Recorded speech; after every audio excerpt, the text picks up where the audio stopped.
Hey everybody, welcome to our Sunday game of D&D here at Tabletop Tyranny. We're playing Phandelver Below the Shattered Obelisk. I'm Jacob, I am the DM, and as usual we have 5 awesome people here. We got Star, Emily, Josh, Ethan, and Craig, all back from our Christmas/New Year's vacations. And we're going to play some D&D. So off stream, before we started, we were doing a little bit of news resolution, so that's going to take place for our inspiration question I usually like to ask. So everyone can start with a inspiration on your character sheet. Um, and I will ask, or I will not ask, I will read the recap. Bit of an abbreviated recap. Craig didn't miss our last session, but this is a bit of an abbreviated recap, but it does cover everything that really happened here. Our party, last session, our party were able to negotiate their way out of combat with some Galabdur, which are these like rock boulder people. They circumvented fighting the Galabdur's boss, which, you know, was alluded to being a Medusa. I don't know if anyone made a connection, but it was alluded that she had snakes for hair. Our party looted the vault within Talhundreth, where they found many gems to help them open the door to the crypt. Upon opening the door to the crypt, our party came into the first room where they overcome the trap. They nearly spring it, but they came it thanks to Barnabas's acute perceptive skills, I believe. I could be misreading, but they were able to not fight any undead in this first room, put them to rest, and they made their way down a long hallway. And upon going down this hallway and into the company rooms on this hallway, they found themselves overcome with temporary curses, which Baz, Craig wasn't here, Baz began to believe he was 2 times taller than he already was. Barnabas had thought his teeth were falling out of his gums. A very terrifying ordeal, if you ask me. I want to say that Josh was still under the effect of seeing people as bird people. Ethan, or Rivian, believed he was invisible and that no one could see him. And Star's character, Kalja, saw... who was it, Rivian? I think it was Josh. Vara saw Josh's character as slowly becoming more and more decayed and decrepit and basically dying in front of her. This hallway kind of spooked the party, and you guys made your way past the hallway where all of you found these temporary curses disappear. Even Josh's curse with the vision of bird has resided. Not to push past it, but the hallway had rooms next to it, and these rooms were very much for corpse preparation and whatnot. Upon you guys leaving this hallway, you find yourself in another chamber with a pool of water. And you saw that the water was moving with some activity. You couldn't see what because the water is murky and kind of hard to see through. And thanks to the cast of a minor illusion, the party was able to see a water weird, which is, I think, of a water elemental creature, strike out at the minor illusion, as well as a 5-headed hydra reach out of the water and strike the minor illusion as well. Obviously, you guys were unnoticed by these creatures as you all watched them slowly sink back into the murky depths and out of sight, hidden from view beneath the murky water. And that's where we're going to pick up, as you guys have just seen that. I'm going to put you guys on the map, on the battle map. And I want to share a new feature that D&D has put on their map system. You can now show pictures from the books on on maps now. So this is what you guys saw, basically, was a 5-headed hydra. I think there's more heads there, but a hydra and a water weird lash out at this minor illusion. You guys obviously have not been spotted. You guys are still under the effects of Pass Out Trace, I believe. And you guys can click X at any time to get it off your screen as you see fit. As a reminder, before we get back in, you are in a crypt. It is dark. There is no illumination unless otherwise specified, or if you guys create a source of light. It is all dark down here. The doors are very much like the doors upstairs. They are those solid 2-foot thick stone slabs with not a crack in the top or the bottom of the door. They push open rather easily. The ceilings are 12 feet high unless otherwise stated. And from what you guys have experienced so far with the temporary curses or whatever happened to you in that hallway, you feel that there are some hauntings going on in this crypt, which I want to say you have been told about before, that the dead still walk. There were some sort of weird crypt hauntings going on. But yeah, you guys are in this room, and the I'll just reread what the room looks like. Most of this room that you are, you're still in the hallway, but most of the room as you look out of this room is collapsed into a flooded pit. The dark water ripples and splashes strangely as though something lurks deep within it, which you now know is a hydra and a water weird. You can't see them because the water is so dark and it's so muddy, and it is pitch black in here as there is no light. I hand it over to you guys as you guys are looking through this tomb for that last piece of Chardolin obelisk. So we came from the hallway that's to our right. Yeah, everything that's to the right. Everything's been revealed is where you guys came from. The far right, those are the actual steps that you would have descended when you went through the crypt door back upstairs. Nice. But yes. Not much. There's not much movement that's been happening in this, you haven't made it too far in this, this crypt yet. Oh, I just dragged Keltris on accident. Don't kill me. Bez, I'll just say, so, what are the chances that that piece we're looking for is down under the water? Because I don't particularly want to fight a Hydra. It sounds exciting, but it also sounds like I guess we death. have to fight it. Oh no!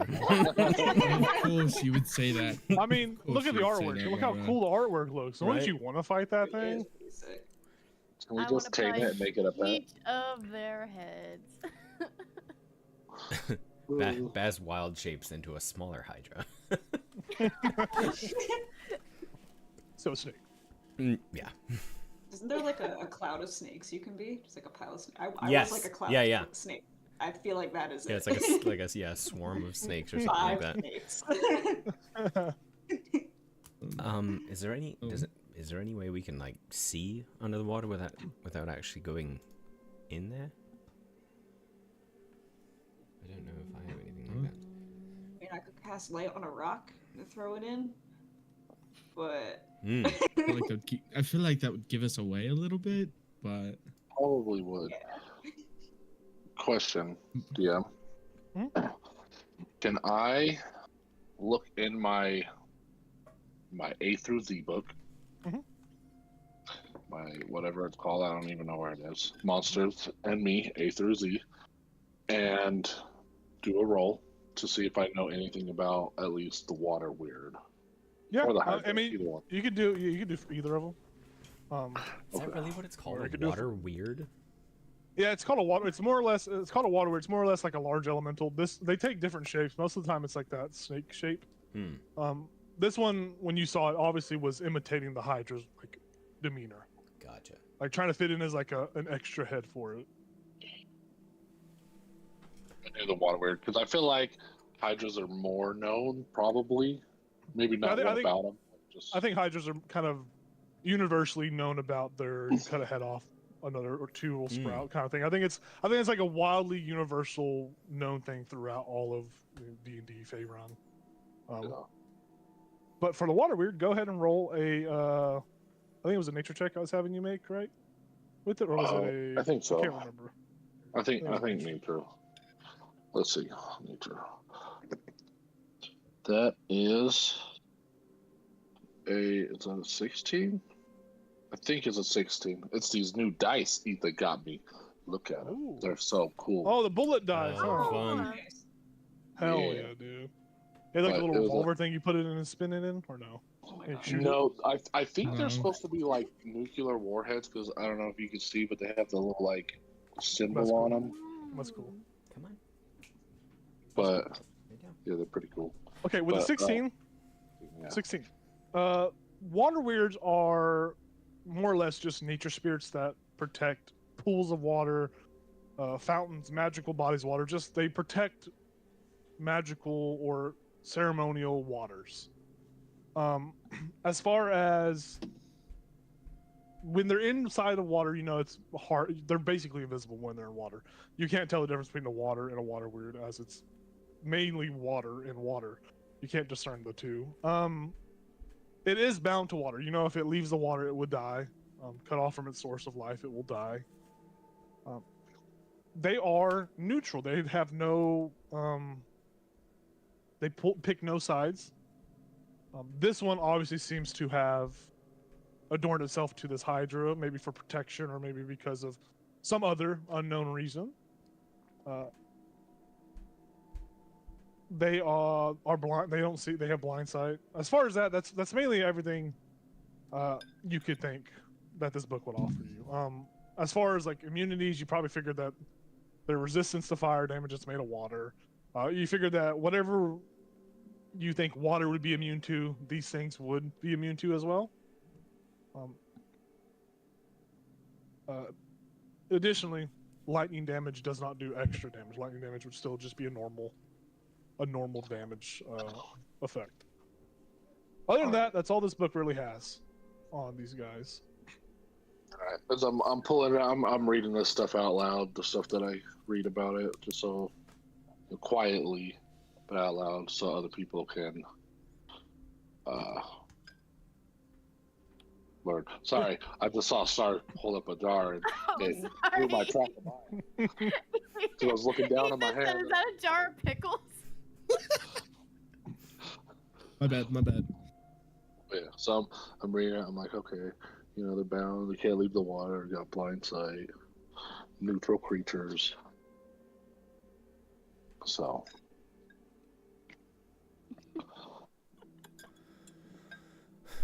I mean, we could always come back, right? I'm sure we can sneak through But there. still, And we're if probably we gonna don't, have to come back this way. yeah, if we don't find it anywhere else, we can, I don't know, go swimming.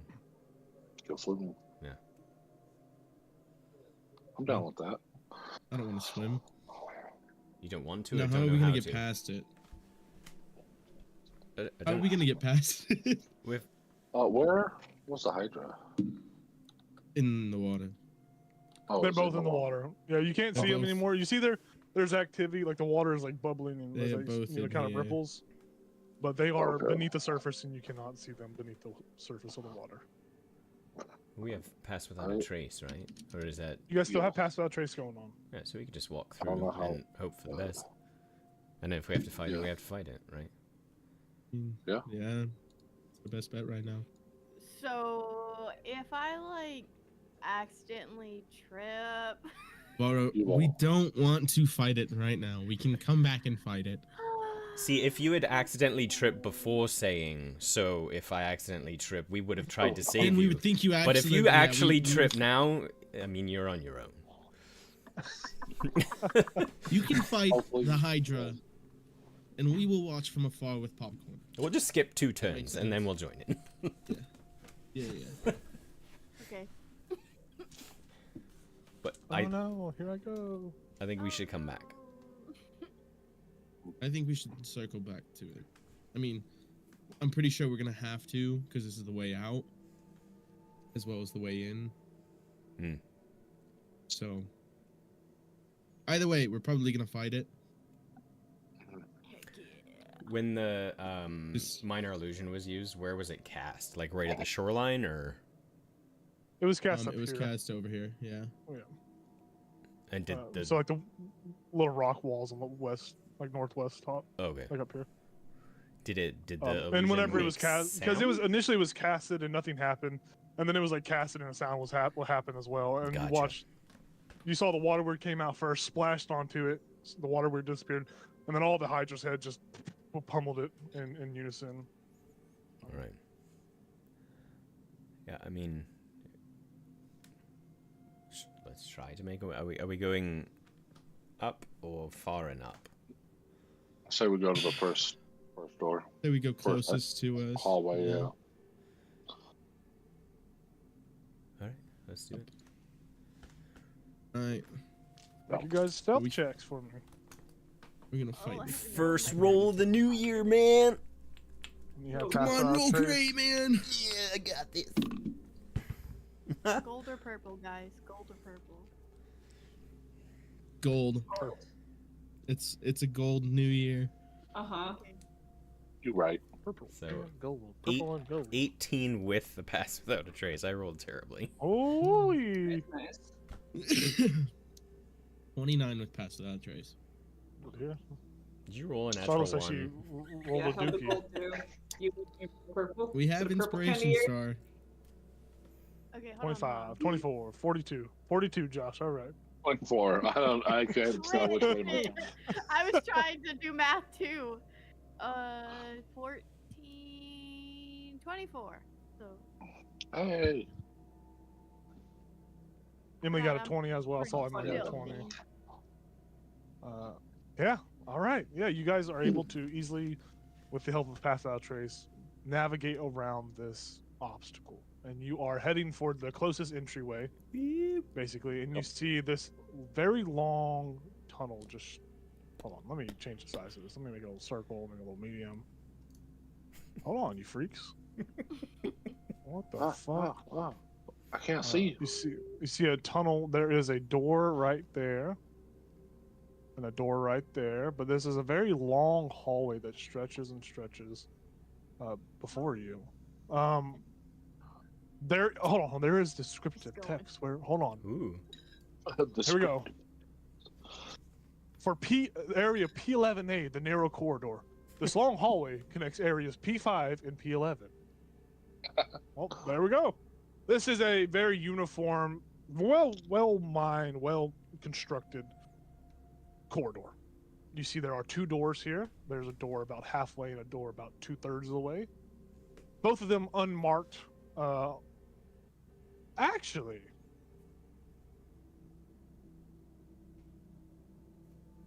the door that's further, so the door that's about 2/3 of the way, the second door, you see when you get close to it is that of it looks like there's a hammer carved into the door itself. And the first door is just a blank door with no fun doodles. Baz just says, "Oh, that must mean we hit it with a hammer." Right? Isn't that usually what those things mean? Like in video games. I don't think that. Yeah, I think so. that's I'm what it like flipping means. through the book of Game of Thrones. I'm like, yeah, seems right to me. Or we just open the door. Well, let's check the first one first. Okay. I listen for clues. Okay, roll a perception check for me. I will. Natural 20. 28. From outside, you hear in the room and stuff. You hear the shallow breathing, shallow labored breathing of some creature with a stifled cough. Does it sound? That's all you hear. Does it sound big, or does it sound like human? Does the cough sound human, like humanoid? Yeah, the cough sounds humanoid. The sounds do not dictate the size. It sounds like a smaller creature. With the natural 20, it sounds like a smaller creature or individual. Definitely nothing large. No, I relay that. Something coughing. Labored breathing. Smaller. Not like small, but smaller. Not like the size of a hydra. I don't know, maybe there's another hydra in here. A small hydra. It's a baby hydra. It's the baby. Yeah. It's the baby.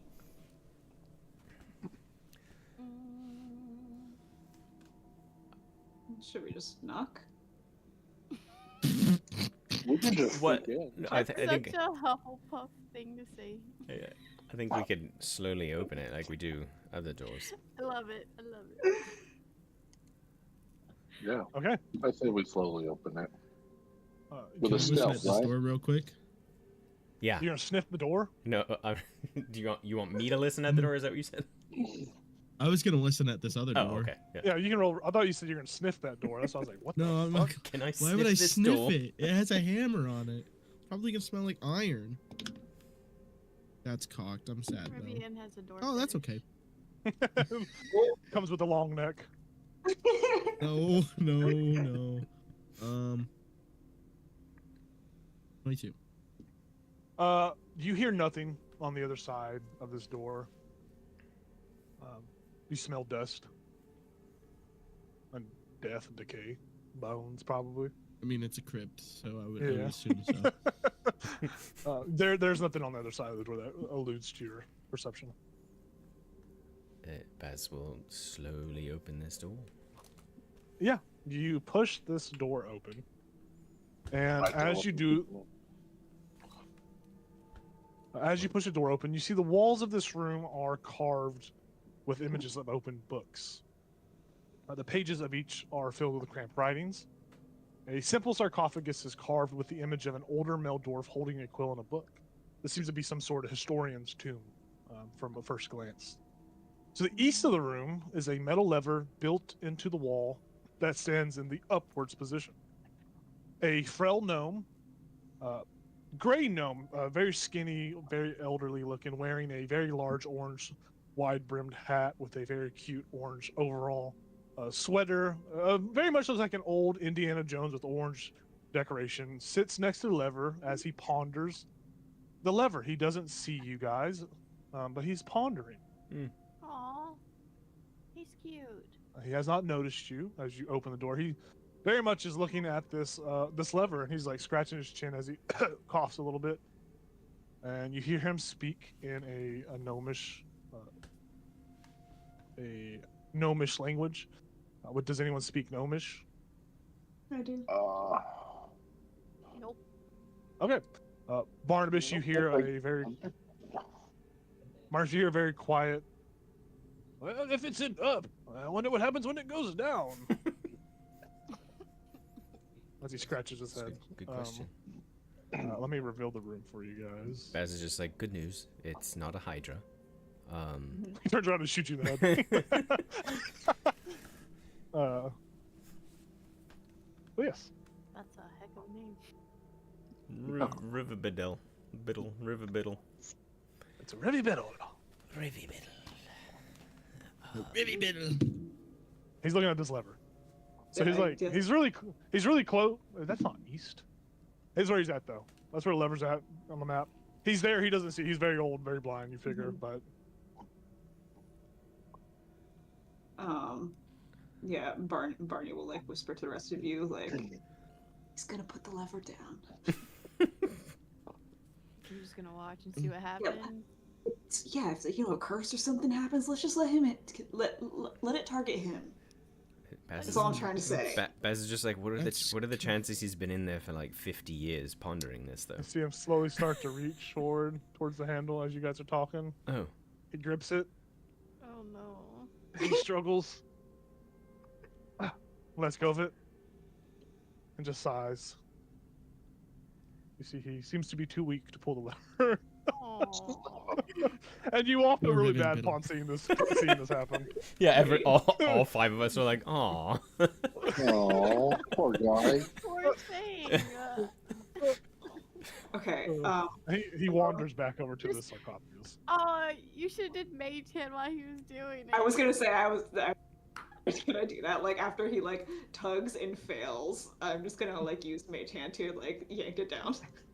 Yeah, he begins to walk away, and you yank it down, and he's walking away as the lever clicks into place, and he turns back, and he just smiles really happily, and you all hear like a terrible noise of stone turning. You hear some gear, and he just looks around the room, and you hear him a gnomish whisper, "Oh shit."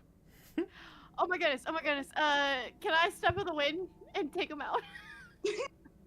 Yeah, I mean, you easily rush into the room, and he like turns, and you grab him as he does, and you realize as you step into the room past everybody, the room itself isn't moving. The noises and gears are coming from somewhere somewhere else within this crypt, but he just, that's probably the most exciting thing that's happened in the past century for this little guy. I thought you meant kill him when you said take him out.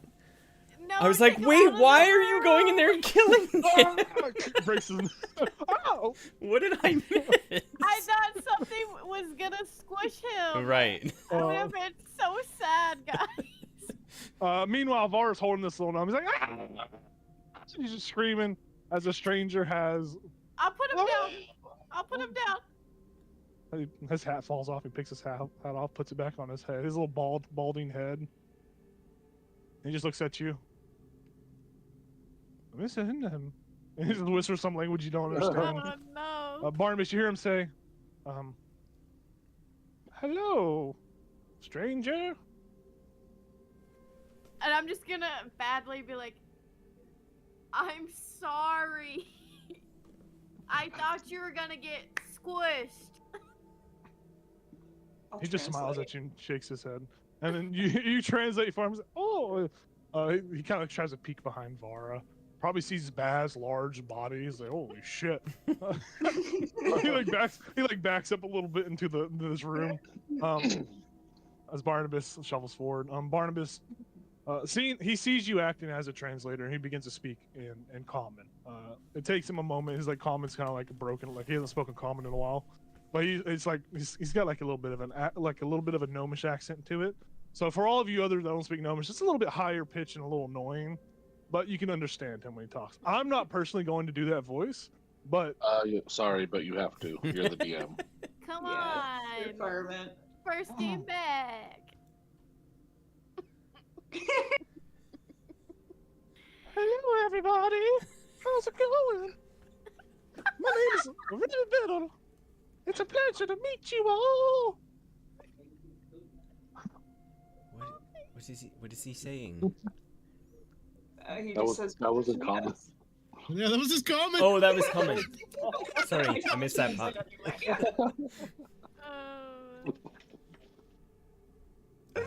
Hi. Hello. I Hello, can't do that friend. anymore. I can't do that voice anymore. At least you did it for a little bit. He coughs a little bit. His voice turns to normal. He's like, "Oh, there we go. Much better. Much better.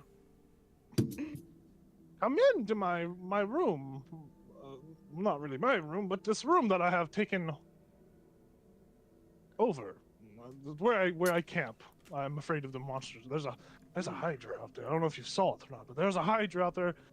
I slipped past it many centuries ago, and I have been here bored out of my mind. But What have you been need eating? over to get some water. I haven't had I'm food in thinking. forever. Okay. You well, want a brownie? Oh. Here you go. Wait, how are you He takes still it. alive? eats it. Are you alive? I don't know anymore. I've been here for so long. I think I'm still alive. I can do this, and he jumps a half centimeter off the ground. Ha! I can do this.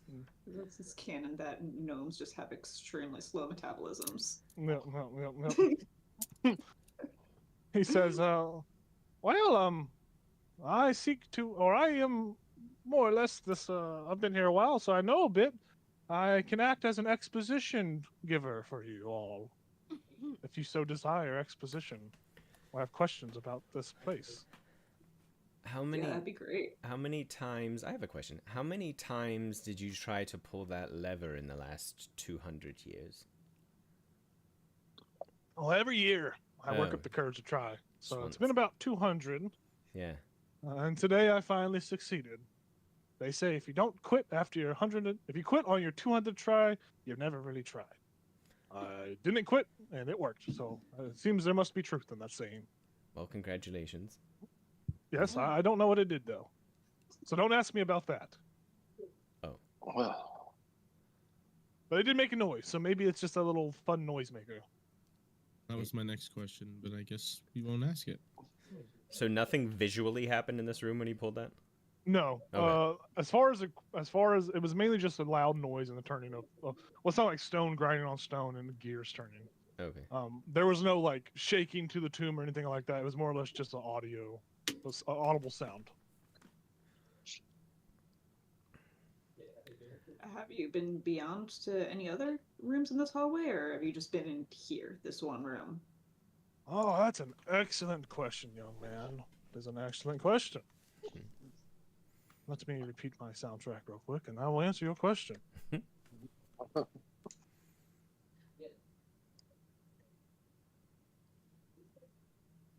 Yes, I honestly, let me think of that. Let me ponder it for a moment. Let me scroll through my brain's text and read. Hmm.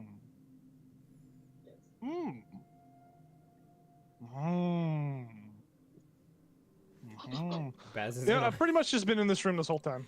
Baz is gonna walk over and study the crypt. Like, is it open or it's closed? Right?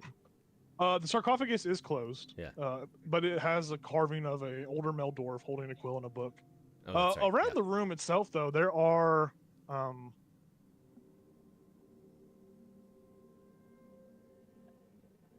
not many of books in this room. You see there's like a little small pile in the corner with like like a book. It looks very much like this Smurf Neblin has been copying some sort of ancient text. He's got like a half-done text in the corner, like some sort of book he's been working on.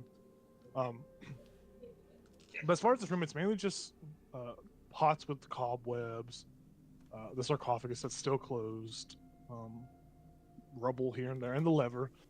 Other than that, there's not much else to this room. You see some limbus bread that's kept him alive for these 200 centuries. Can I check the sarcophagus for traps? Or suggest it to... Is anyone good at traps? I don't remember. Suggest it to Keltris and I will help. I think me and Rivian are both good, but... I can never remember. Is it investigation traps? I don't even remember. It would be investigation to see if there's a trap on the sarcophagus. Yeah, I'm not good at that. I think disarming it is slide of Oh, hand, right? Yeah, it's disarming that I'm good at. I'm not good at investigating a trap. We just do it together half the time. I'm so good at investigating. I should have been doing that. Bonnie, you should investigate this sarcophagus for traps. Oh, I'm so curious about the sarcophagus. Let me look at it closely. Yes. 27. Oh my Yeah, you clearly see that this sarcophagus is trapped. Oh, shit. Significantly so. And when you begin to kind of peer at it, you hear Rivy Bidil say, "Oh, don't do that! Don't do that! That's very dangerous. Don't touch I it." can see that. I look at a Yes. name. Is there a name on there? There is a name written in Dwarvish. It says, if you read Dwarvish, I do. it says Thorgran Ironquill. Thorgran Ironquill. Is that one of our names? No, it's not Thomdig Forge. Who was Fomdic Forge? I'm gonna reread that real quick. The architect. Yes, correct. It's not the Fomdig Forge. It's not the architect. You're correct. This gentleman's name doesn't appear to have been in the book. Thorgran Ironquill does not appear to have been in that book. But for some reason, he does have a dedicated room for a tomb. Rivy Biddle, as you are kind of pondering it, and as he talked to you, he says, yes, this room, this tomb belongs to the great historian, Thorgran Ironquill. He didn't get much fame because no one likes dusty old fucks, but he has his own tomb. And there's a lever in this room. But as I was saying, don't try to open the sarcophagus. It will rapidly age you. That's why it looks so old. I tried to peer inside over the 200 years that I was in here, and it turned me from a strapping young lad to a older, wizened nincompoop, which is what you see before you, a nincompoop. I actually am only 200 years old. I was dropped off here as a baby, and somehow I have. Don't ask me my crazy backstory because I don't really know it. But from what I've known, I've known this room my whole life, and I haven't wandered too far. But man, do I know a bit of thing or two. Bonnie, can you Yes. check if it's like a magical trap or just mundane? With the 27 investigation, you know it definitely would be a magical trap. Some That's what variation I'm on gonna like do, yeah. If you want to try to dispel it, you can definitely do it. Yeah. It would be Third level dispel magic is what I was gonna cast. yeah. I think easily enough. A dispel magic would work on this this trap. You would be able to get rid of this trap with that dispel magic. And you begin to. You see Rivy Biddle's looking at you as you do this, and you watch some runes around the lid, kind of where the crack of the sarcophagus is. They glow brightly blue, and they just dissipate and disappear. And he looks at you, looks at the coffin, or sarcophagus, looks at you, looks at the sarcophagus, and he's like, fuck! Why didn't I think of that? I don't know. Can you do that? No. Oh, well. Wouldn't have mattered anyway. It's actually probably good you didn't think of it, because then you'd be frustrated that you couldn't do it. I still would be hesitant on doing that because a Dumathoin might not look down favorably on someone discarding a historian's old sarcophagus. But hey, your free will, take a chance. Why not? Well, it's a good thing I did he's it like- and not Bonnie then. Look, he's I trying to know, look. like, I got no part of this. He's actively telling you not to do it, but he wants you to do it as he's trying to like look Yeah, into, yeah. look at you. He's very curious about it. Yeah, I don't think we should open this in the name of Doomathorn. Don't listen to him. He doesn't know what he's talking about. I Insight think check. maybe. Who? Yeah. Barney. Barney. Oh, sure. I don't even know what to roll against this. Well, persuasion if you're telling the truth, or deception if you're trying to lie about it. I think. I got a But you don't- 24. But you don't have to. Scared. But you don't have to announce which one you roll. Yeah, either. yeah. You don't have to announce what you choose. Okay, then I guess I have to roll a real dice. Pop up. I got 24. Oh, fucker. I mean, I got an 18, but like, Yeah. I mean, he's just scared. Like, he's obviously really curious what's inside it, but he is scared of the wrath of God. Bonnie, just don't touch the lid. We'll do it. And then. How about you go out of the room so you have. Just as long as everybody knows I'm not into this. He looks up and then walks out. Rivy Biddle does like a Dwarven blessing. He says, "Be careful, my son. You can stay. I will allow it. I have been ordained by myself in the ways of Doomathorn." Okay, I peek back around. Do you open the sarcophagus? Yes. You crack it open, and a cloud of dust Bio. fades into the Bio. atmosphere. And you see that the sarcophagus is empty. There's nothing inside. There are no bones inside of the sarcophagus. There is nothing inside the sarcophagus. And you see Rivy Biddle. What the fuck is this? There's nothing in there. Baz reaches over and flips the lever again. You flip the lever back up. You hear the noises again, and you watch as a IOU pops into existence, and you see a little note written in Dwarvish that basically sums up that it seems to be have been written by the historian, by Thorgran, that says, "Sorry, I didn't put my body in here. I went on one last great adventure, one last important journey. Suck it, loser."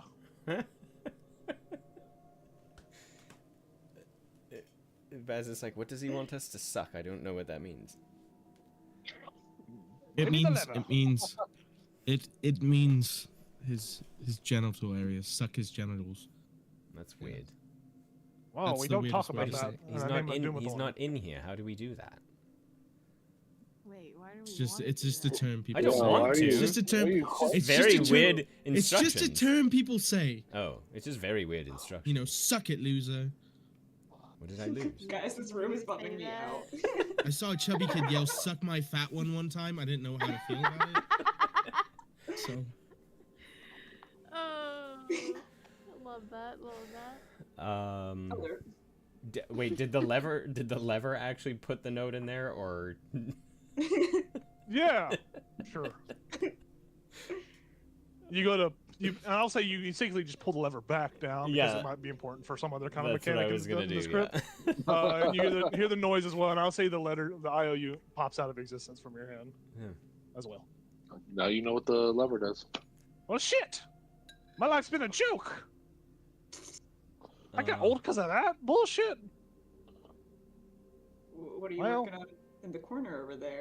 So this over here, he pops the papers. He says, "This is I've been copying Key of the Hidden Gemstone. It was Thorgran's greatest work, greatest collection, but my hand has severe arthritis now, and it hurts to write. And the last half of the book has been increasingly harder to read. It's more shaky. So I got about half of the book done. So, yeah."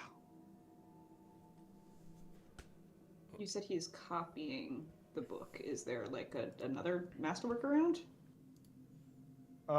You look around the room and you see kind of under the more fresh versions of what he's copying, is an ancient tome. Like it looks like it looks like the Necronomicon. It's like very old leather.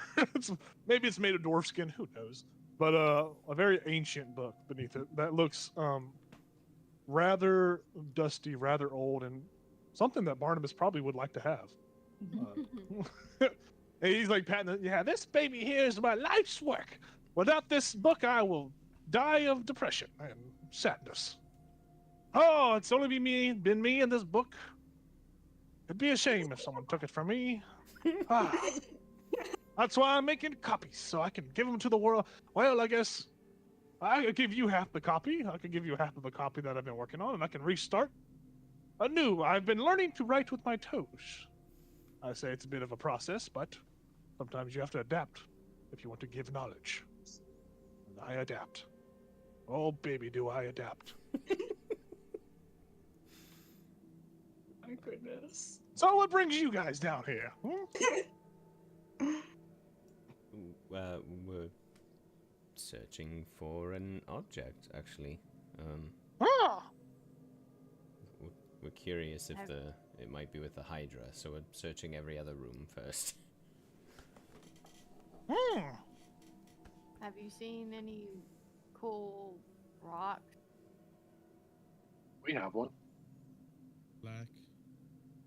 You know, I have seen, but I have scribed from the text that somewhere in here is a very exquisite emerald. As a sacred relic. That is a cool rock. Don't we already have that? I think we sold. It's supposedly a sacred. From what the book says, it's supposedly a sacred relic that if you return it to Doom with Thorns worshippers, you know, Doom with Thorns blessing befalls you. But who knows what that means? Well, I guess we'll keep an eye out for an emerald as well. Did you know this place used to be a blessed site? Yep, I'm well aware. This is called the Crypt of Calhoun. You don't know? Yeah, we did. We Right. know. Yeah, you know, many generations ago, Mind Flayers took over a significant portion of the Underdark, including Talhundreth. Oh, right here in my noggin. That's why I remembered. That's very impressive. Riverbiddle, There are hydras. There's a hydra and some water nearby. Be careful. are you As he's capable of talking, Where you I'm going? magic. Hey, where you going? I've never been in the room. Shit. I can't keep him in here any longer. Yeah, I will be opening this door while he's monologuing. Stealthily. You know, when I was a young Yes. boy, it was just me and these four walls. Has that round Yes. kicked in yet? 32. What round are you talking about? Oh. He just falls over sideways and passes out and sleeps. Oh no. I was just gonna convince him to come with us. Now I feel like a thief if I take the book. I just wanted him to carry it. I'll grab him and put him on my shoulder. I was gonna say, what okay, if so I can just carry this for him now, and I'll just pick up the big book. Yeah, I was gonna say, what if we're as not as a, stealing. as a joke we put him in the crypt so that when he wakes up from being super high, he thinks he's dead. That's terrible. That is a very, very Horrible. joke to play I feel like about. that's worse. That's almost Dimethorn as does bad not as approve. our goblin thing. It's almost as bad as How our many war goblin crimes are we thing. gonna commit? God That's damn. Tell not me a you war want to crime. put He'd this still be sweet alive. little guy in that sarcophagus. You put this sweet little guy. Not with the So lid on. cute. Oh. Not I with thought the you were saying lid with the on. lid. No.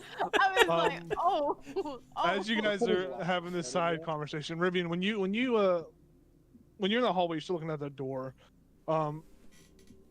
You hear that lever switch up, switch down. You notice that behind you a door opens and closes. Ooh. You see right here a doorway opens with the turn of that lever, a secret passage of sorts. Ooh. And you see there appears to be another door at the other end, like a small tunnel has been created briefly. That door, though, however, is shut. But for some reason, there's a corridor here. I'm gonna be a little curious little lad. I'm gonna go in. Yeah. You go into this corridor, and you're in a corridor. And you're dead. I'm gonna check the door for a trap. Go for it. I'm gonna use my inspiration. It's Riverbiddle's younger self is in that room. That's a dirty 20. So, Dirty 20, as you go to investigate this door is overtly complex. There are many gears that connect. You see like some small, like there's this tiny crack where you can see some small gears inside of it. This door doesn't appear to be trapped, but appears to be some sort of worked into some sort of other mechanism to prevent passing. You figure there's another way to open this door. But you know that you will not be able to you try to push on this door, and it feels as if you're just pushing on solid rock. Like it feels like it's just rock behind it. Around. The lever. Then go back to this door. Oh, that would suck. Oh, it's a pull. Hey That's guys. Hey guys, I'm gonna go into this thing. Will you shut it real quick? Hope it doesn't collapse on me. Sure. Use the lever again. Yeah, I'm like so big that I can like flip the lever while I'm in the hallway and watching him. You flip the lever back up, and you watch as this door disappears. Riven, you feel the door behind you disappears entirely, and you hear the grinding and rotating. You feel as if the little corridor you're in shifts and moves and rotates as you see yourself get placed into another chamber. You disappear from view from the party, and upon which I will take you into the secret channel and tell you what you see in this room. Oh, okay. Bye, guys. I'll be right back with this.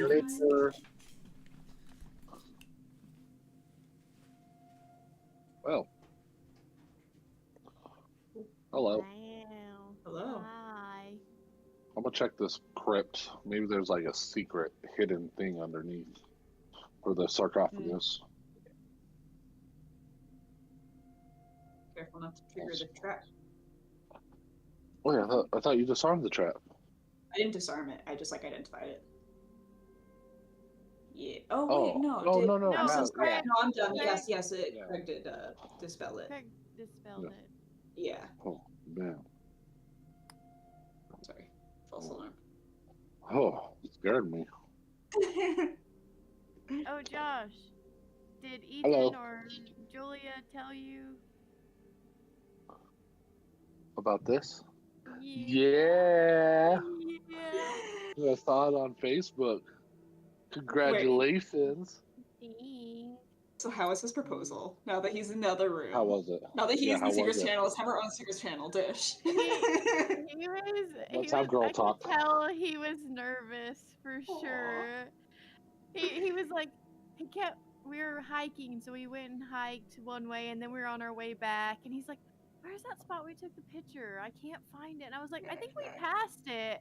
He's like, oh, okay, dang, I really wanted to go back there. And I was like, why? And he's like, well, you think this is pretty? And I was like, yeah, that's really pretty. He's like, yeah, let's go look at the rocks over here. It was so cute. Let's go look at the I was rock. like, he's so nervous. I was like, what's happening? And then I started putting pieces together because he wouldn't let me pack his bag like I always do. And then he was pestering me to figure out the plans for the week. He's like, what trails do you want to hike? Yeah. And then my brother was like, I want to take pictures on your camera. I want to take pictures on your camera. And I was like, okay, just let me take my pictures first. I will say, most of it just went, whoop. Oh my god, that's so cute. I love it. That's awesome. I'm happy for you guys. Ding. I'll officially be. What would that make? Oh, hello. All right. We weren't talking about y'all at all. No, As Baz flips the switch back up, Rivian has disappeared. How long do you wait before you flip the switch back? Me? Yes. Well, I would I flip would it. say a minute. I would flip it instantly to see if anything happened. Yeah. So you flip it up initially, and that's when you see the door close and you hear the grinding of the gears. You flip it back down, And that door opens once again in Rivian. You find yourself pulled back out from wherever you were at into that little corridor, a little hallway you're in. You're no longer in that room. So, Rivian, for your perspective, it was about a 10-second time frame of you like seeing what's in there before you came back. So it was a very quick swap. We just say so. Okay, It didn't work, or No, it worked. It definitely worked. oh Is the little guy asleep still, or? yeah. Yeah, Var has him thrown Yeah. over her shoulder. Well, I think I saw that emerald he was talking about. Okay. Oh, cool. But it's an empty room, and I was looking with my detect magic, and all I can sense necromancy in the room. Oh. Yeah. It kind of reminded me of an obelisk fragment, but it wasn't an obelisk fragment. Well, that's interesting. Hmm. Could it be like some Like type you're- of illusion, or I feel like I would have seen the School of Illusion if there was. that's true? Yeah, I basically described to him as more or less, it wasn't a spell, but it was just like a energy that lingered about the room. So there was not an actual spell, but I was giving him like a hint to what may be in the room. So, If that makes sense.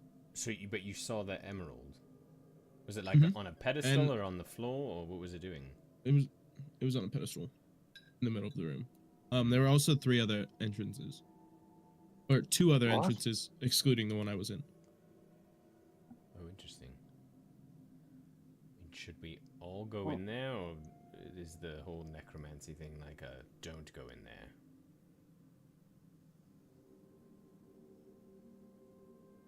Like a 50-50, Yeah. honestly. I mean, I'll go I if love you that it's a like. 50-50. Well, actually, does Riverbiddle have like a bag of sand in his pouch? Maybe we could swap out the emerald and the bag of sand really quick. I will say roll d20 for me. If you get even, he does. If you get odd, he does not. That was an Indiana Jones joke, guys. Okay. I Yeah, got yeah, it, we- I got it, I got that. I got it. Because he was described as looking like Indiana Jones. Well, What was I rolling? Sorry. so you're looking to see if he has a bag of sand.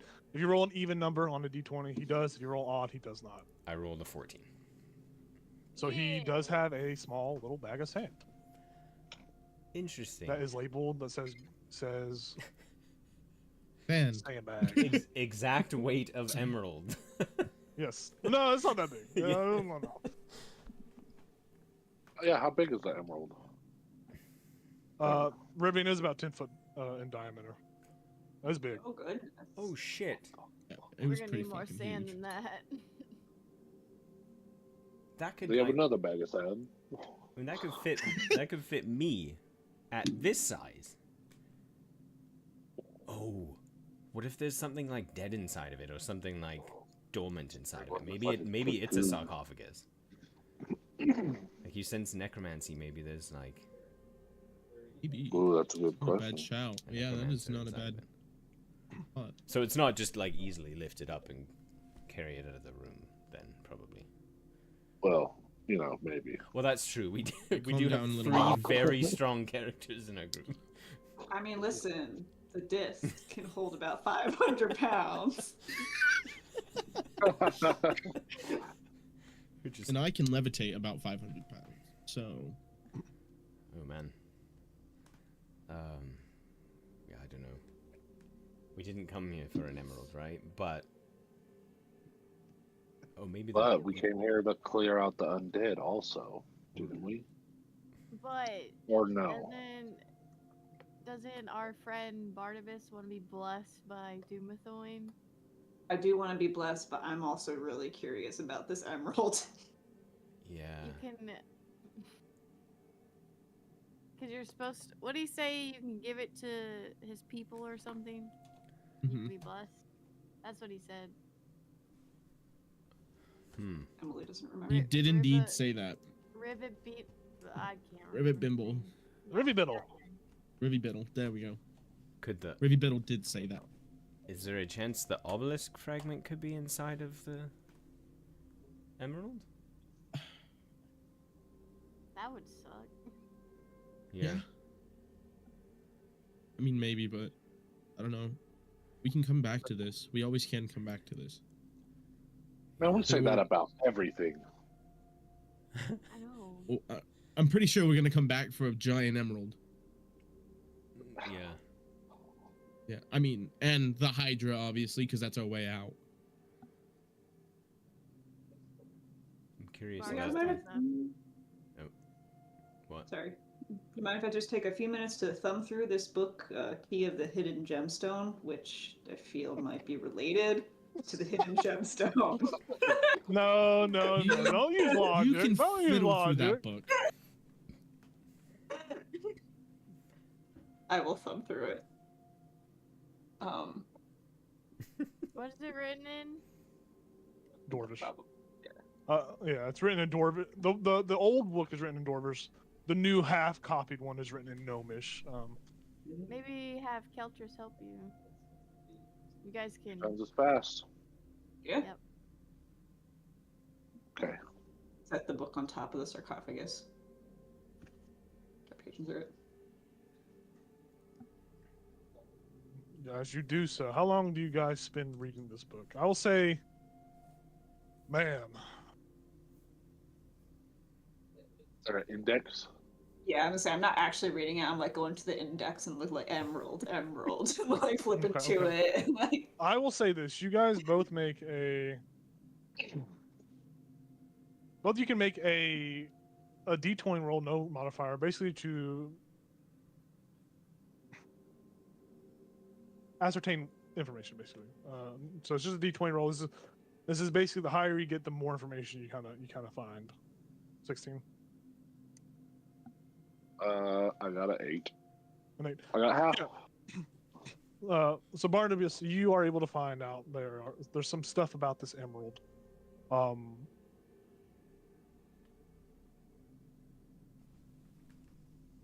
The big thing you find out about this gemstone is that the gemstone itself is not entirely just an emerald itself.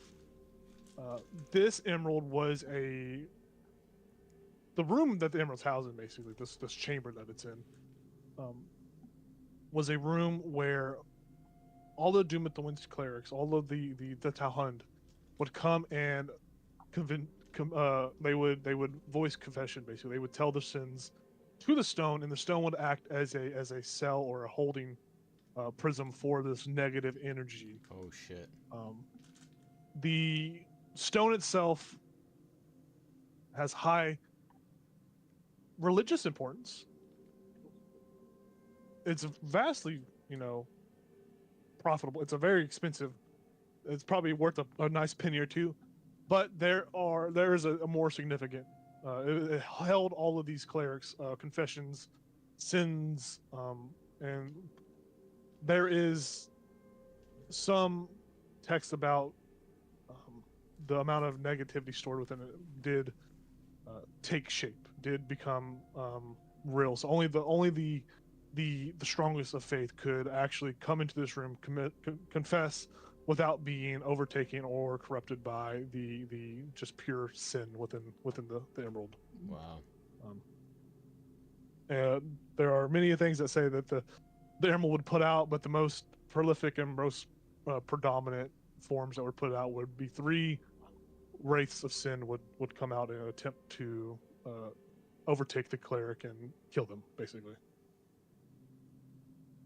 sorry, the 3 wraiths would come out if the person was More or less, if they weren't strong enough to keep the wraiths at bay, okay. or some other thing that's not really mentioned in the book. They don't Okay. talk about it because it's more or less a secret.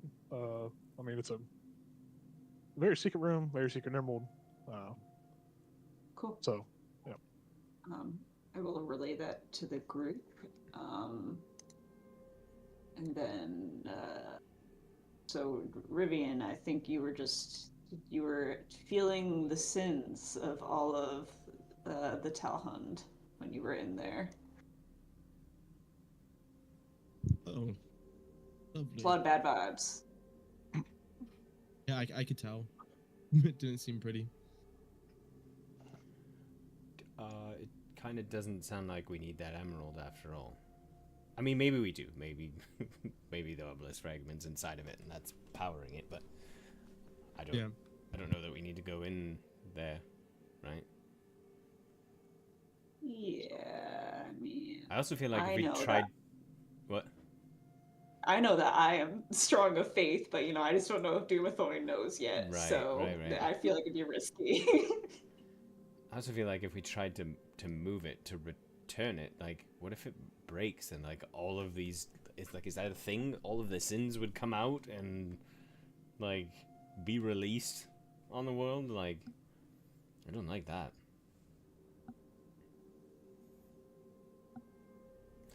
We'll come back to it if we really feel like we need to. The cryptid will come back to Yeah, it. exactly. Are we? Alright. Yeah. So Rivian seems like he wants to go into that room with the hammer, and Vara, with Rivi Biddle strung over her shoulder, appears to be heading down the corridor, further and further down the corridor. Real quick, when everyone's walking out, the rogue in me wants to check the sarcophagi, see if there's any hidden compartments or anything in it. Without any roll necessary, you quickly find that there's nothing secret about this sarcophagus besides the little interaction with the IOU note when you pull the lever back up. This seems that the person that was supposed to be in the sarcophagus went off on one last great adventure and skipped town, which in itself is a sin if you're not committed to Doomthorn. So yeah, no adventures. Kind of a bad thing that was done. All right. I mean, you can climb in it and see what happens if you put the lid back on it. You could definitely do that if you wanted. No, I'd rather leave that for Rivi-Biddle. Rivi Biddle. All right. Yeah. Don't Alright. put the lid back on the sarcophagus. Oh Put yeah. the lid back on the sarcophagus. Nothing crazy happens. Like clean spot. Cardigans. So we see most of the party is at that door. Vara, you are pushing further down the hallway. Okay. We will deal with the hallway before we deal with the door. Vara, you make your way to the end of the hallway. I'm just going to move you with Rivi Biddle over your shoulder. Pass Without Trace is still going. Who cast it? She doesn't... I don't remember who cast it. I think maybe Keltress did. Okay. Yeah, she's still barely just within range. Oh, okay. All right. She's at the 30-foot mark. Surprisingly. You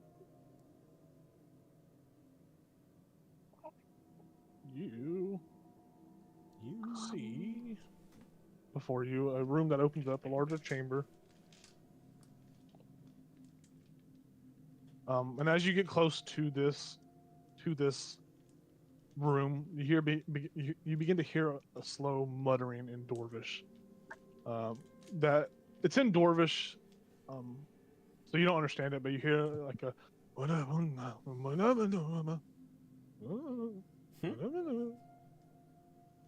but spooky.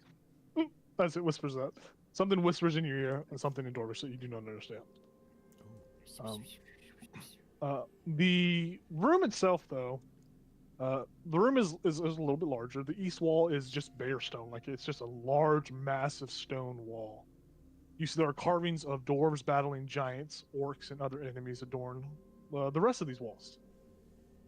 In the middle of this room is a statue of a dwarf warrior. Their axe is raised above their head, and they just valiantly hold a axe above their hand as if in a triumphant, valiant demeanor. The room, however, is empty. You see there is a door to the north. There's this big wall over here. And there's a door to the west.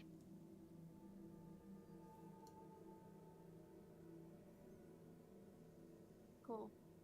So many doors in this temple. Other than that, you don't see anything else in this room.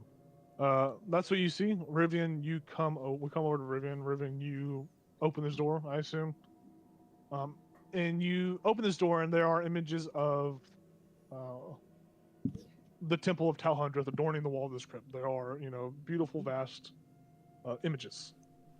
There is a single sarcophagus in this room that bears the carved image of a dwarf woman wearing a large ring.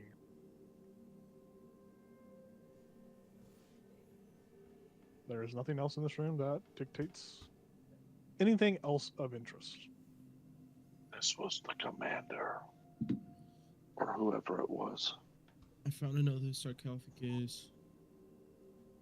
I can't read Dwarvish, so I don't know what it says. I shall come in with you, sir. Thank you. Watch As my you step. all breach the doorway, you hear the crack of a sarcophagus as the sarcophagus's lid begins to Shit. rise off as you see a skeletal finger Oh, begin to emerge. I need everyone to roll initiative. Oh shit! Yep. So I turn around and leave. No initiative. Slide it back and break their finger off. Bye. I'm using. Woo. Let's see, where am I at? +6? Damn. What is it? Okay, Where is where's it? 1, 2, spin. What's my feature? I know what it is. Peaks of the Inspired. Clapper. Your footwork thing for initiative. Yeah. Yeah. Yeah, tandem footwork. That's what it's called. Yeah. It wasn't showing up on my stuff, so I had to look at my features and stuff. Riven Biddle will have a 1 in initiative. Oh no. What do we get from that feat? That thing? +8. Whew! Rolled max. So Riven Biddle will have an 8 for his initiative. So my initiative is 32. good lord. 11. What number did you say? Holy shit. +8. +8 too, though. +8.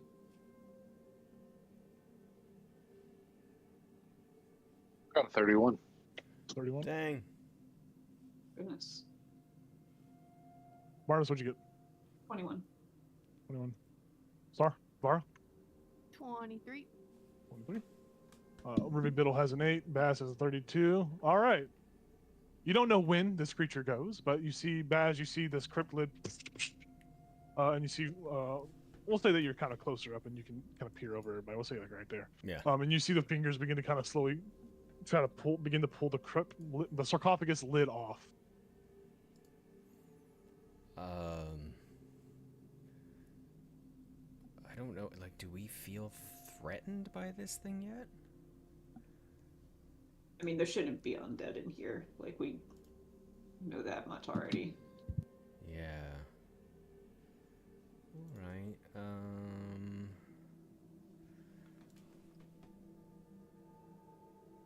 So, what part of the skeleton do I see right now? Right now, you basically see the sarcophagus lid has popped off and fingers are on the outside of the lid trying to move it. So just the fingies, just the little fingers. Okay.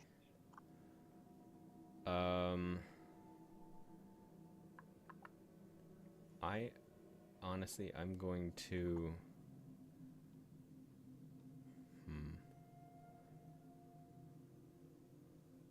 I think I'm going to just hold a starry wisp until it like attacks someone. Nice.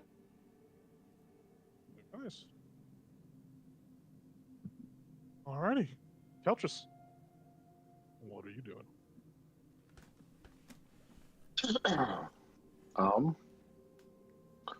Speak to it. Speak to it? What the hell? Isn't it a dwarf and you know dwarven? That's true. Shit. I'm not a great speaker. You don't have So to. I'm gonna have. I was thinking about it because I know Dwarvish. I'm gonna have my mace in my hand, ready, lit up, because it's got light, and I'm just gonna be like, "Do I see a name anywhere?" Oh, we would know what it is. So Omuna Silvertoe wore a ring on her fingers. So when I read out the book earlier, maybe you'd remember that. Uma what? Umanessa? Omuna Silvertoe. That's it. I'm gonna say, Miss Silvertoe, we mean you no harm. We come in peace. Roll 'Cause I persuasion don't check. know what else to say. Roll persuasion check. Oh, definitely. I got it right here. Where's my persuasion? Is a +0. Okay, I got it. That's a 16. Okay. We'll know whether it works on the skeleton's turn. Hmm. If it works. Is that my action? That would be your action if you're Okay. yeah, that would be your action because you were trying to get this thing to stop. If this is a Moon of Silvertoe, you are trying to get them from stopping in their current motion. Okay. I will say though, since you are the closest one, you do notice that the ring finger on this skeleton is missing.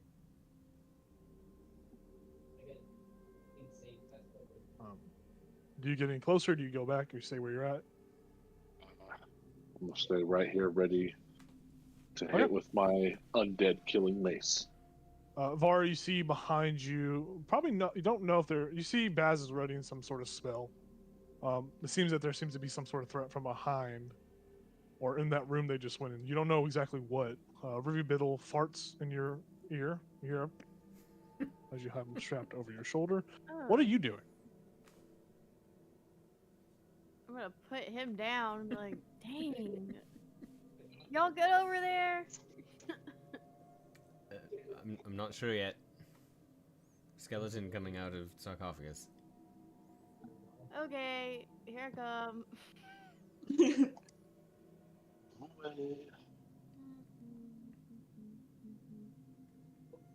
I'll just be here. Can't really do anything unless I can punch it. Hold on, let me see.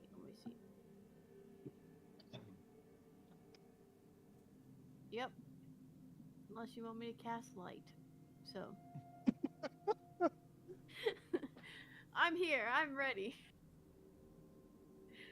You know what? No, I'm just gonna stand there and be ready. Okay, very nice. So you're going to hold the action to punch something if it gets close, basically, or are you just going to watch and observe? I'll hold it like dodge. Okay. Well, you would just dodge. You just take the dodge action then. Yeah, that's what I meant. Barnabas, your turn. I leave the room. I'm just gonna wait to see if it responds, but I'm not hopeful. Yeah. Okay. Watch Rivet. I'm just gonna call Do you want to hold an action or do anything else, or you just observing? I guess I will hold a spell, a Ray of Frost. Okay.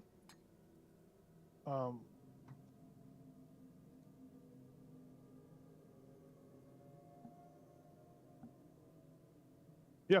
You see the skeleton continue with its motion of act. It's continue. It does not seem to be persuaded by some stranger, some non-follower of Doomthorn, or some random person that's just commanding it to do something it doesn't want to do. It slides off the sarcophagus and it begins to rise out of this sarcophagus. You see, wearing a architectural kind of getup. There are hammers and stuff slung about this female dwarf's form. They are slowly rising up, and they they're standing in their sarcophagus, but they do not move forward. They are stopped. They're just standing there in their sarcophagus. You all notice inside of the skeleton's body, kind of in the center of its chest, is a gemstone. There is a some sort of gemstone and what appears to be a ring that's inside of the skeleton's body. But they just stand there. They don't appear to move any closer to Keltris. They don't appear to move forward at all. That's all they do on their turn. Rivian.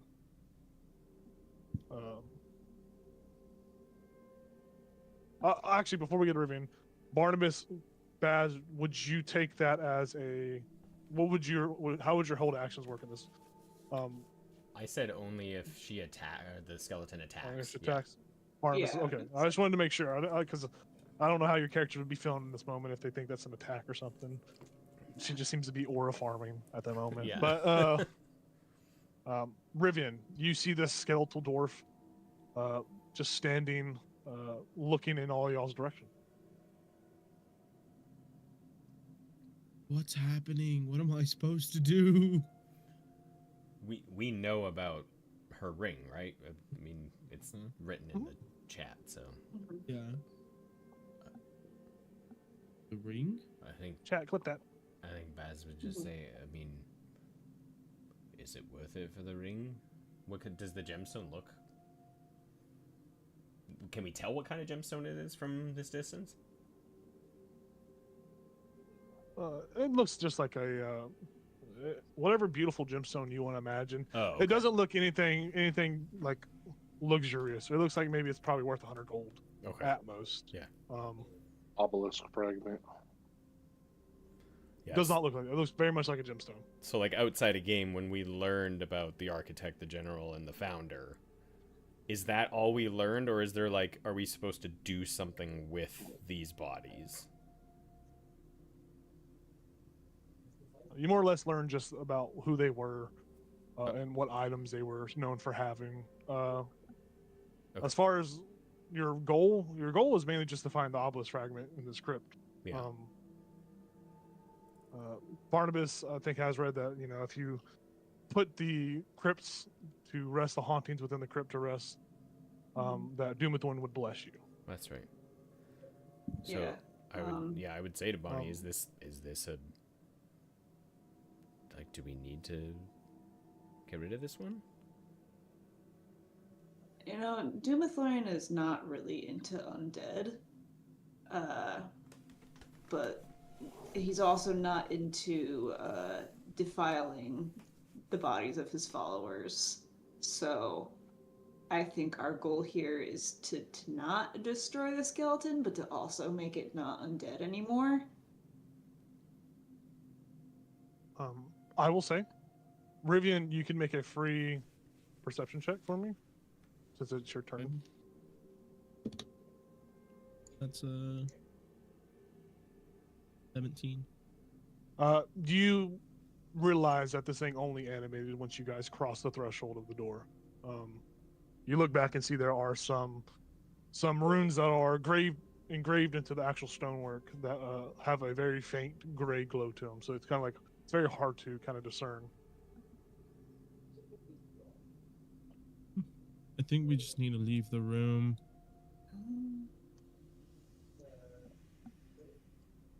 So, All right. move out of the way. Peek my head around the door. Sorry for bothering you, Miss Silvertoe. In Dwarvish. All right. Rivy Biddle sleeps. Baz comes back to you. You staying outside still. Yeah. I assume. Keltris, we come back to you. This skeleton is watching you as it's stopping. Its body's like turning with the direction that you are moving, as if it's like tracking you. Going out. As you all cross the Thor's threshold, you watch as the skeleton lays back down, slides the sarcophagus lid back close, and goes back to rest. And you are no longer in initiative. Rivian, did you tell us about these here glyph things, runes? No. The glyph's animated though, and so it animated the dead body. Can we can we destroy these things? Get rid of the magic? Probably. I'm not good with that, but probably. Not my forte.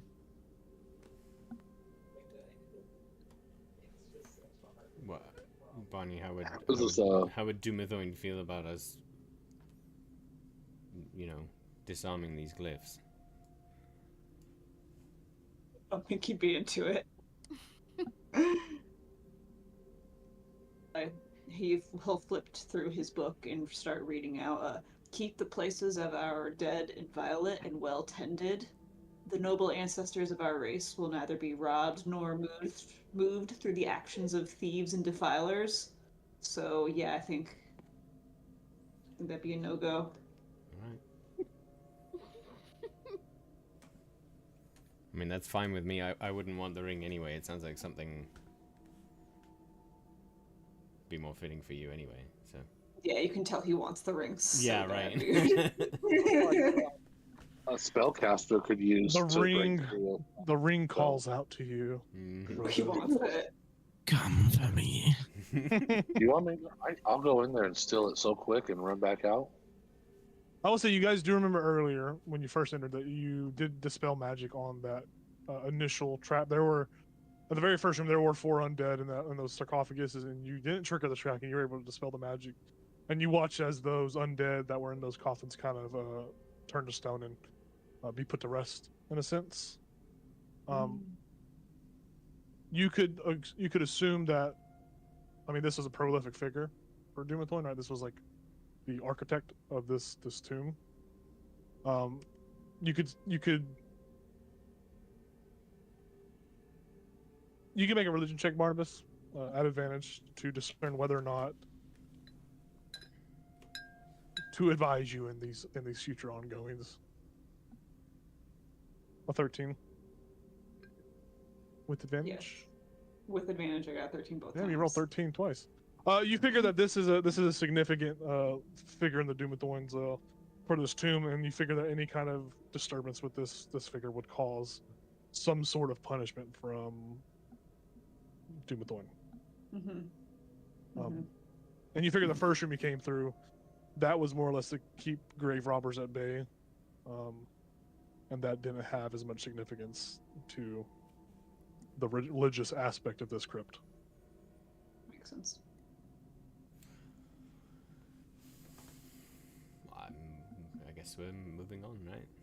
Just leave this be. Test. It's a test, Barney. That's why they're testing you.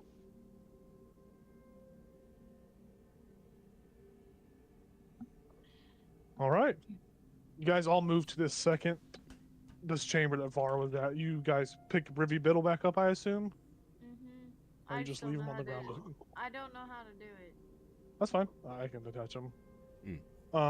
As you guys all come back into this room,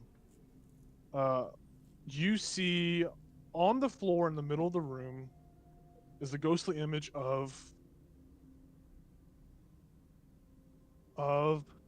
Sildar Hallwinter, a ghostly image of someone from all y'all's past. You see they are on the ground, their skull is cracked open, and their brain is removed. They are on the ground, twitching and drooling as if attacked. You can obviously see that this is a ghostly image. This is some sort of spectral image. But they are held in the middle of this room. Why? What? It's weird. Yeah, I don't like that.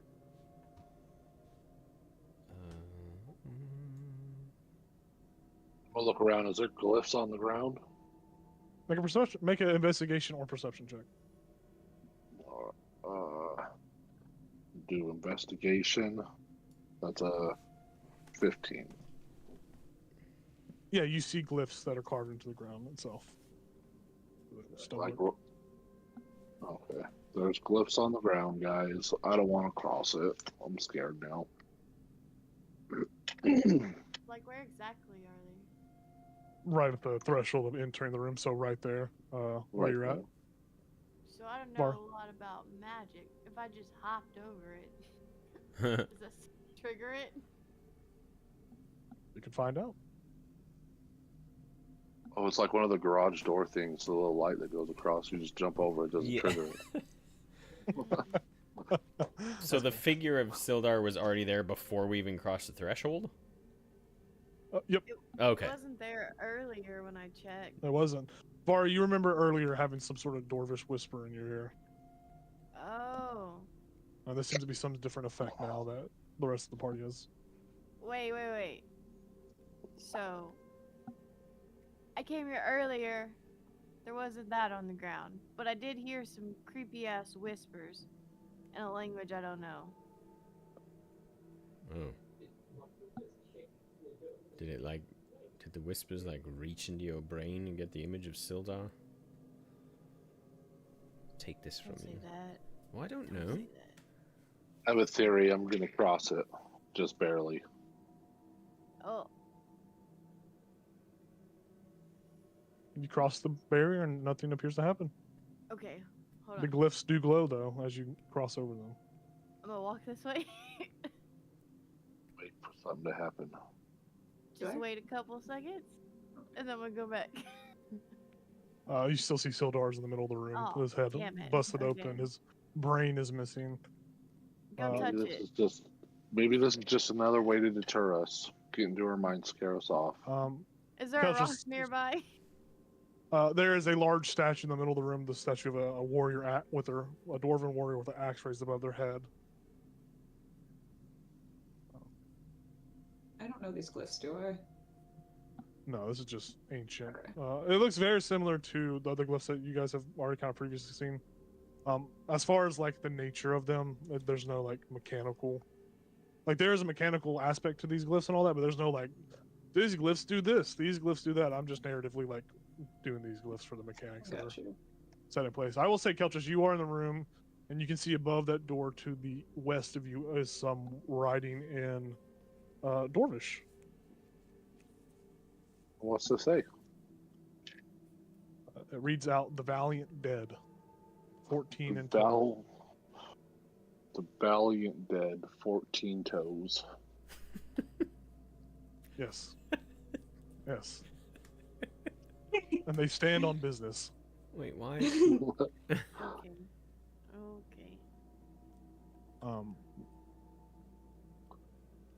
Must creep closer. Very cautious. Very cautious. You hear on the other side of the door what sounds like bone on bone movement. And you watch as the door slowly begins to open as skeletal fingers begin to push the door open. No, I stop it. Okay. Make athletics check. All right here. It's a son of a bitch. That's an 8. You attempt to stop this door from opening as a dwarven skeleton gets the best of you and pushes it open and wanders into the room, kind of pushing you back. The door now open. You see further behind it are 4 more skeletons that are shuffling forward. I need everyone to roll initiative as these skeletal dwarfs are moving into this chamber. And you see each of these wear a religious kind of iconography. They have religious armor on. They look like religious chain shirt. They look very much like valiant paladins that were, you know, paladins of Doomthorn. They serve Doomthorn.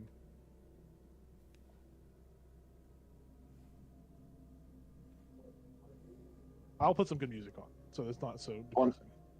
25. Do we have a bonus again, Ethan? No. Do you guys want a bonus? No, I wouldn't. If it's a spell slot, I wouldn't do it. It's a bardic inspiration dice. How much- How Josh, many you said do you you got have? 20. Josh, you said you got 23? I'm at 9. 25. 25. Would you roll natural 20? No, I rolled a 19, but I have a +6 to Oh, initiative. hell yeah, dude. That's what I'm talking about. We got a 10. Got 10 for 10 toes down. 14 toes down. 14? You got a 14, Marty? Awesome. Nice. Var, what'd you get? 9. 9. Rivian, what'd you get? 11. 11. So Barnabas got a 14, Kelcher 25, 11 on Rivian, 9 on Var, and a 10 on Baz. Mm-hmm. Very nice. Very nice. What's that? The fuck is that? What's that? Let me roll for Ruby Biddle, who's still here. He's got a 2. Very, very, very nice. Which puts him at a 4. Okay, so we see combat start as Keltrus gets pushed by this skeleton. These skeletons are wandering out. They've pushed you back, and they are clink, clink, clink, clink, clink, clink, as they're clinking towards you with their battle axes in hand as they drag the battle axes behind them. Very much you're in a Skyrim vault as these undead have animated there, running towards you. What do you do? So just because he pushed open and it didn't really attack him, we're gonna kind of step back, thinking maybe they won't attack. Just like step a little bit. Oh, he swings 5 at feet you. away. He's gonna swing at you. That's all I was testing. I wanted to test it. Yeah, this skeleton swings at you with a 13 and misses. He just hits the wall more so than hits you as he tries to attack you. And I'm gonna say, "Sorry, Barney." I'm gonna go back and put a little over to the side and hit him. Okay. I'm gonna hit him with my mace, which is does an extra what? Extra d6. So I'm dead. Okay. It's 13. Say I hit. Yeah, just hits. Ooh. 6. So that's 12 points of bludgeoning. Ooh, and Mhm. 6 radiant. Yeah. 'Cause They they're are dead, vulnerable to bludgeoning damage, so you do 24 bludgeoning and 6 radiant damage, which means they take enough damage to you instantly just rattle the bones of this dwarf that just scatters into the wind, falls dead at the feet. A paladin of Doom vanquished, and you hear the scream of some disembodied voice from within the crypt somewhere. And then I'm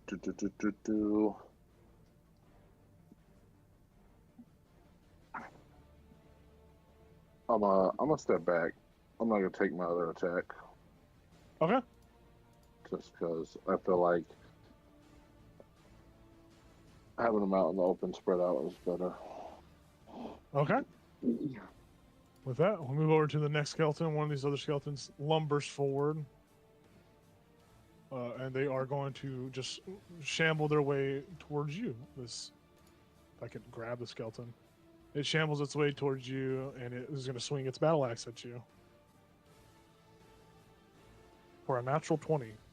For a crit. Kind of a biscuit, but I have that armor, so no crits. No crit damage, correct. So, it still hits you. You're going to take...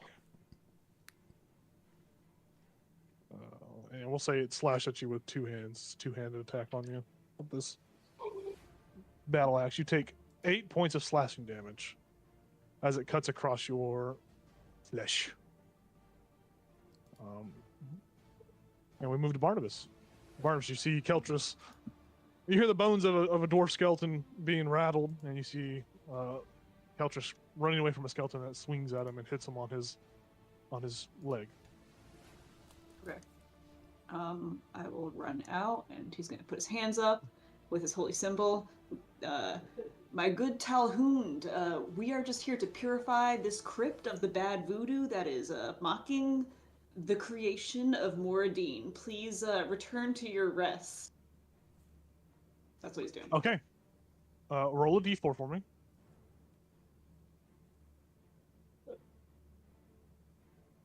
4. A 4. Well, now roll a religion check at advantage for me. Wee. That is 1 dice. Here is another dice. That is much better. 24. A 24. You watch as these 3 skeletons stop. They were moving, and they just watched them freeze in spot when they stop. They seem to be halted as battle concludes. And it seems that you have prevented combat from happening. You see that these skeletons that are here are frozen in time, like frozen in place. They don't return to where they were at. They don't go to the resting place. And I will say, you hear as you stepped into the room, that further in that hallway they had come from, you had heard sarcophagus lids opening. You hear them all close once more. And you see the glyphs at the door kind of disperse, and the aura that is magic that's in those glyphs fade away, and you watch as these skeletons that stand before you just drop into piles of bones and unanimate into just miscellaneous piles of bones. You hear further into the hallway that they had come from the other sounds of what sound like bones turning into dust. It's like just like the sound of wind, like it's like a hiss echoing from that hall to the left of you. As it seems you have put this room's haunting to rest with a very successful Dumathoin adjacent preached sermon. Yeah, very nice. Nicely done, Very Bonnie. nice. Very nice. Thank you. Thank you. Is Sildar still there? Good. No, the Sildar disappears as soon as Barnabas delivers Okay. this sermon, and these skeletons go to rest. It seems this room has been cleansed of its haunting, so to speak. Barnabas has successfully cleansed 2 of the hauntings that have been in this crypt. Heck yeah. Man, this religion shit's pretty easy. Why? What was I doing studying magic all these years? My God, all those books, papers. I guess Those too. we go down that hallway and just check everything out in there. Yeah, you go into this hallway and you see that this room is just lined with sarcophagi. Each of them are closed. There are 14 in total. You figured had no one been able to get the good word of Dumathoin out, that each of these skeletons would have animated and came out and fought y'all in this area, but they have now been put to rest. As you pass the ones that fell, you see amongst their scattered ashes of their bones are gemstones. A gemstone roughly worth 100 gold pieces are placed in each of those piles. So there are currently 4 piles in this big room that have gemstones worth 100 gold in them. Damn, they probably all got gemstones. That's what's And animating them. And they gleam and they glint with a very beautiful glow. Bonnie, we're not supposed to take these, right? Nope. All right. Barnabas, do you want to go check that other door? Yeah, sure. And I will say, Baz, as you go to the end of that hall, you see there is a door at the end of that room. Barney is checking out that northmost door in that one room, correct? Yeah. Or are you checking out that one that Baz is at? I hadn't quite decided, but I'll do this one. I'm gonna listen Okay. at this one. I'm picking up those gemstones. Yeah, I was gonna say I'm not in the room, so. All right, you pick up the 4 gemstones that are on the ground, Coaches? Yep. Sneakily. Fighting again. Yeah, go ahead and make a stealth check for me. Or this would be more so a sleight of hand check than a stealth check. Yeah. Yeah. Where's my slide of hand? That's a 17. That's a 17. You grab each of these gemstones and they're small enough to fit in your hand. And as you go to slip them into your coin purse, you watch as they disappear into your hand, into a small golden circle as they disappear and are no longer in your possession. They are gone. Sent to some other entity or creature for a debt not paid off. Son of a. Yeah. The freaking circle on your hand. You're not allowed to Oh. touch stuff now. Yeah, you can't. You're not touch allowed to touch anything. money. And Josh, I need you to roll D100 for me. Oh shit. That was a slide I had. You guys don't know that I did that. Yeah, Well, no one knows. No one knows. About I'm that. in the room and I have my head to the door, so I would have been looking in your direction. So if there's something I could have rolled against his sleight of hand. No, this is more or less on his way into the room. These are like the Okay. piles that are outside. Yeah, Alright. so this would have been Yeah, still just kind of these out little of view. piles right here. Nothing in the coffin. Yeah, he's not going through each sarcophagus and like looting them. Gotcha. That So would it be would've been great. right here. So Var Yeah. might have seen it. I Okay. could've- I'm not paying attention. Yeah, she You got got a really bit of 40. farting in her face. 45. No, he's on the ground. A 45. 45. You believe, you believe that you are a werewolf. Oh no. You believe that you are on the verge of turning into a werewolf as the moon's almost at its full, as you feel the sensation of transformation become you. You are not a werewolf. We know this mechanically, he is not a werewolf, but you believe that you are a werewolf and that you are a danger to those that you are friends with. As you have been cursed. Guys, I'm not feeling too hot right now. Kelch's Why? what? What happened? Well, you guys don't know this about me, but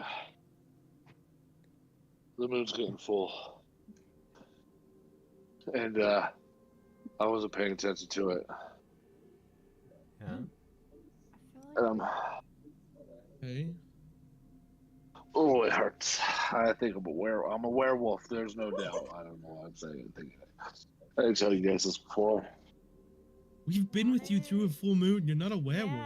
Yeah. I'm literally a werewolf. You guys did not see me. I'm literally a werewolf. Literally. Literally, I'm literally a werewolf, guys. Oh, I'm literally a werewolf.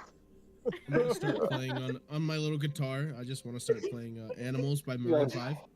Oh You guys just need to my stay back. gosh. Oh. You guys chained me up. Okay, come here. We could just Come put you here, in I one got- of these I'll take- sarcophagi. Yeah. Yeah, no, don't disturb the sarcophagi. Okay. Come here. Come here. I got you. Don't we have Coming home. shackles?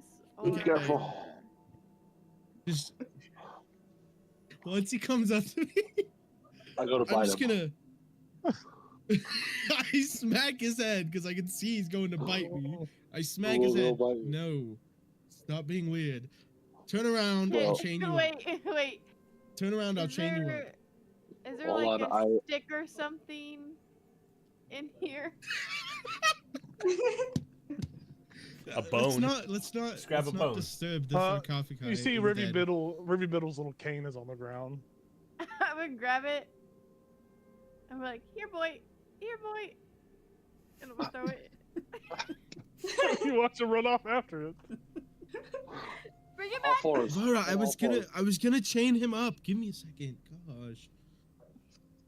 Meanwhile, wants Barnabas and Baz. Yeah. I'll bring it back, but I won't let go. I'm gonna listen. Meanwhile, Barnabas and Baz, you see, playing yeah, tug of war. these doors, before you interact with them, or anything, you see that these doors each, from your respective views, they each have the same thing. You probably don't know this since you guys are far apart, but they both have the same kind of art on the outside. The art itself is that of a kind of like a ranking, more so less like what a general would have on their clothes. You believe that kind of like the founder's tomb that you've just passed. That this is probably where a general's laid to rest at. Relt Gemblade. Yeah, Baz would come back before even listening at it. He'd be like, Mhm. I think this is another one of those. There's a door in here. It's another one of those rooms with like the ring lady. Probably the general, I think. Mhm. Oh, you have it too, Bonnie. Yeah, it looks like this one? Yeah, same room. Yeah. Should we? No, Should that's probably Relta, the general. And you guys just see me playing tug of war with Keltris. Give me the stick. Give it back. Is there- Baz, do you have rope real quick that I could use?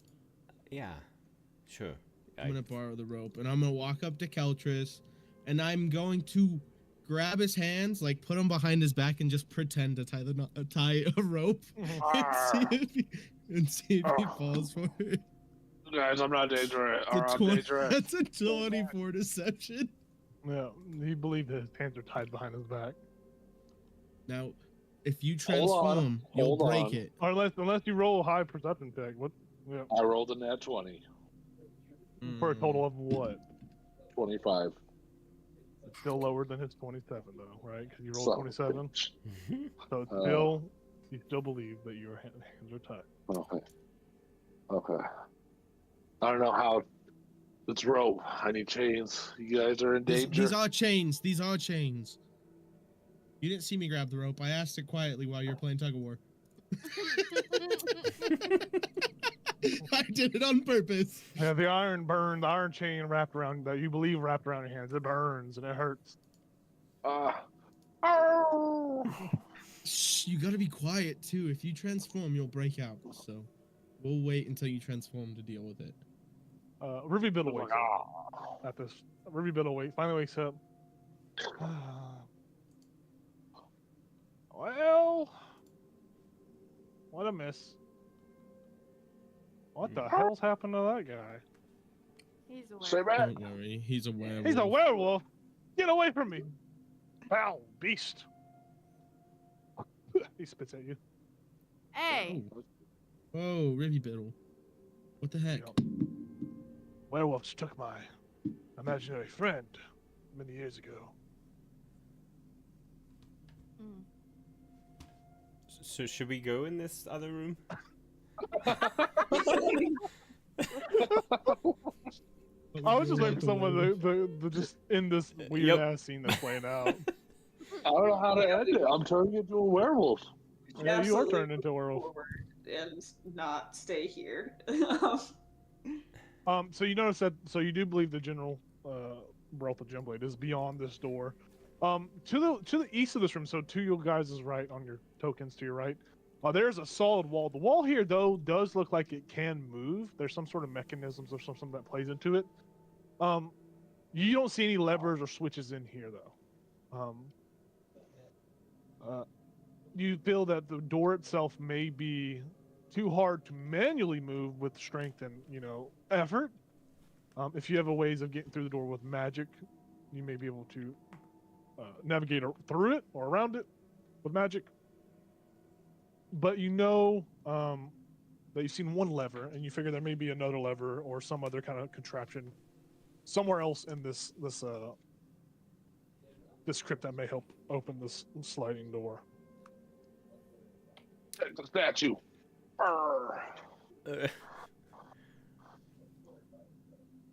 And I will say that. Oh shit! I dropped my dice. That's what I'll say.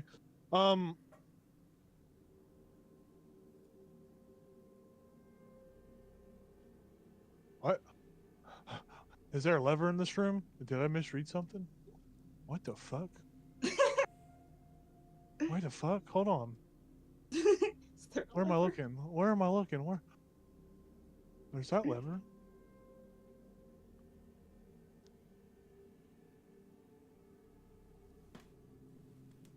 Oh. Yeah. Anyways, yeah, you figured that there may be another lever, some sort of mechanism to help open this door for you. Yeah, Baz will check the statue to see if like the axe that it's holding is maybe a lever or something like that. Yeah, you go through. I will say make an investigation check as you look over the statue, as you look at it with a fine eye, you look close at it. Investigation. 15. A 15. You don't find a lever per se on this dwarven statue, but you do see that the blade, the axe is held above the dwarf's head, and it's like held flat where like the blade is pointing in two different directions. And you notice that the one of the axe blade that points toward the door that Barnabas is at, it's got like a little arrow on it, as if some sort of clue, as if it's like pointing in the direction for something. But it's pointing in the direction towards the door that Barnabas is in front of, the general's door. Yeah, Bonnie, I think we have to go in that room for some reason. Yeah, there's an arrow on this axe blade pointing towards the door.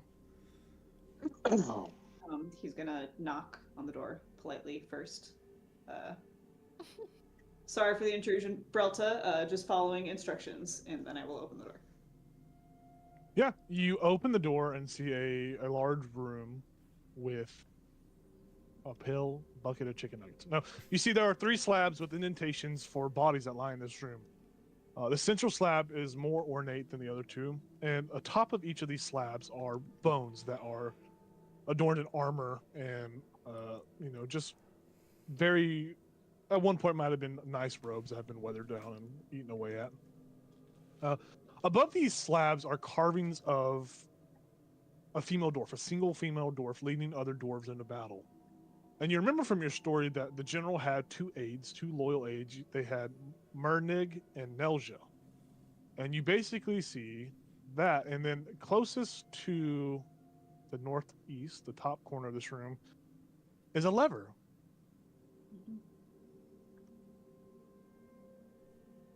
Surprise. There's a lever. What? Let me see. I should be able to reach that lever with my mage hand. Mhm. I'm gonna do that. I will say, as you are reaching for the lever, you see in the bones of the middlemost skeleton is a beautiful crown of silver and iron. It shines and gleams. It doesn't collect dust. And it looks very, very beautiful. And you remember that Brelta Gemblade had a crown that it's called the Mind Guard crown. It was a crown that was fabled to help Brelta not succumb to any sort of intelligence, wisdom, or charisma effects. It gave her advantage on these associated checks, and it gave her resistance to psychic damage to help her not be swayed by any kind of foul forces in the world. And you see it there just glistening as if a spotlight wants you to take it. And you pull the lever with your mage hand.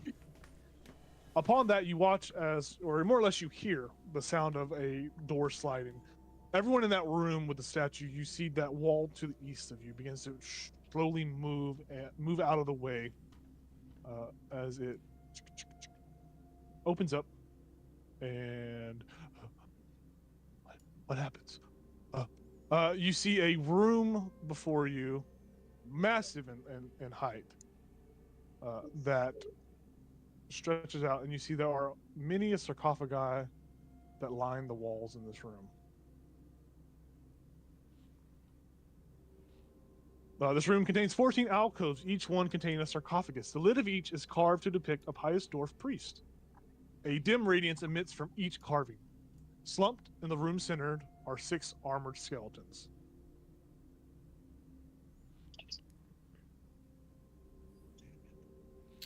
I'll just like through the door. Bonnie, there's more skeletons.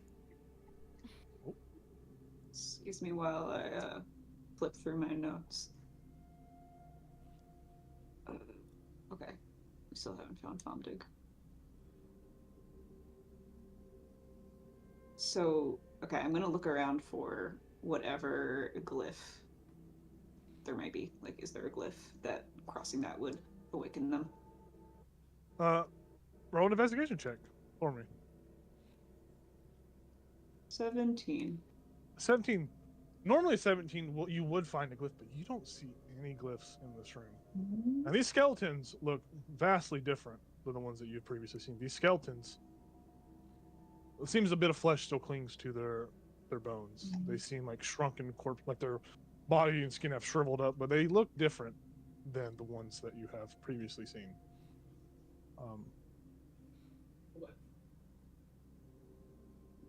Sorry if you already said, how are they dressed? They are dressed in a, just normal. They're pious dwarfs. They're like the room. These sarcophagus have like the images of pious dwarfs on them. These skeletons in the middle have just normal armor and garb on. They are, they don't even appear to be dwarvish. They look like adventurers.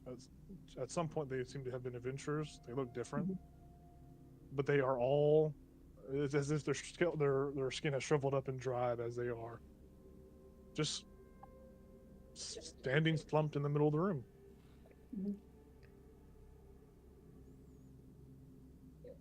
Well, something happened to those guys.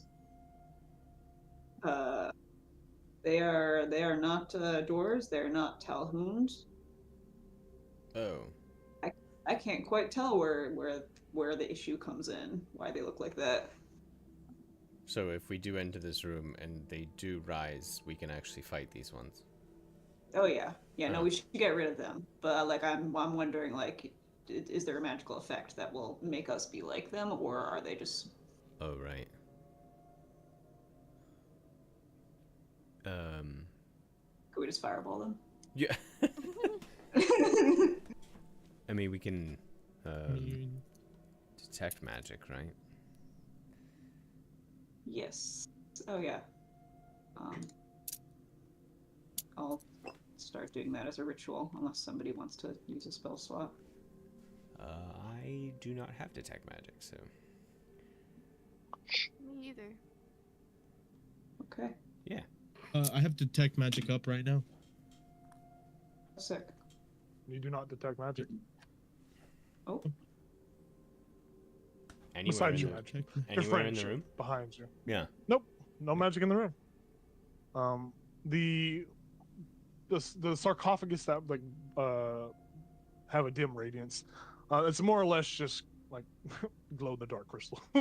It's not an actual magical effect. It seems that whatever happened in this room has happened, or there is no magical, lingering or effect. Yeah. And there's a door to the south of that room too. Well, I think we have to get to that door, so. Yeah. And the skeletons are they're right here. They are basically right here for visual representation, since it doesn't, there's not an actual token. How about to walk in there? Yeah. As soon as obviously, as soon as you cross where that door had been, you begin to see these skeletons reanimate. They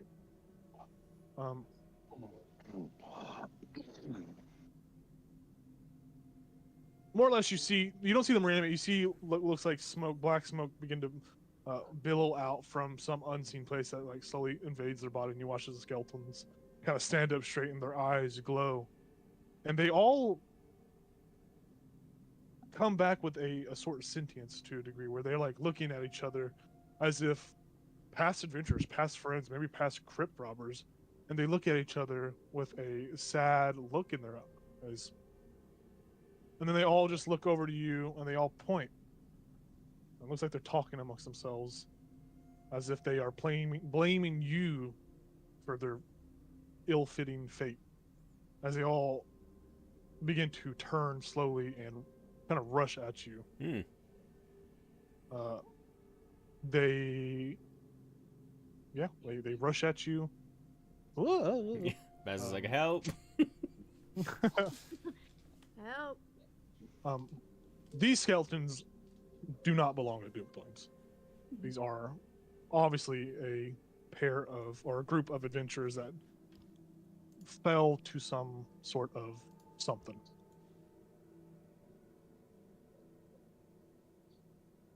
So They they're. put some good music on. Are we rolling initiative? Yeah, they are. They are actively Okay. coming at you. Okay.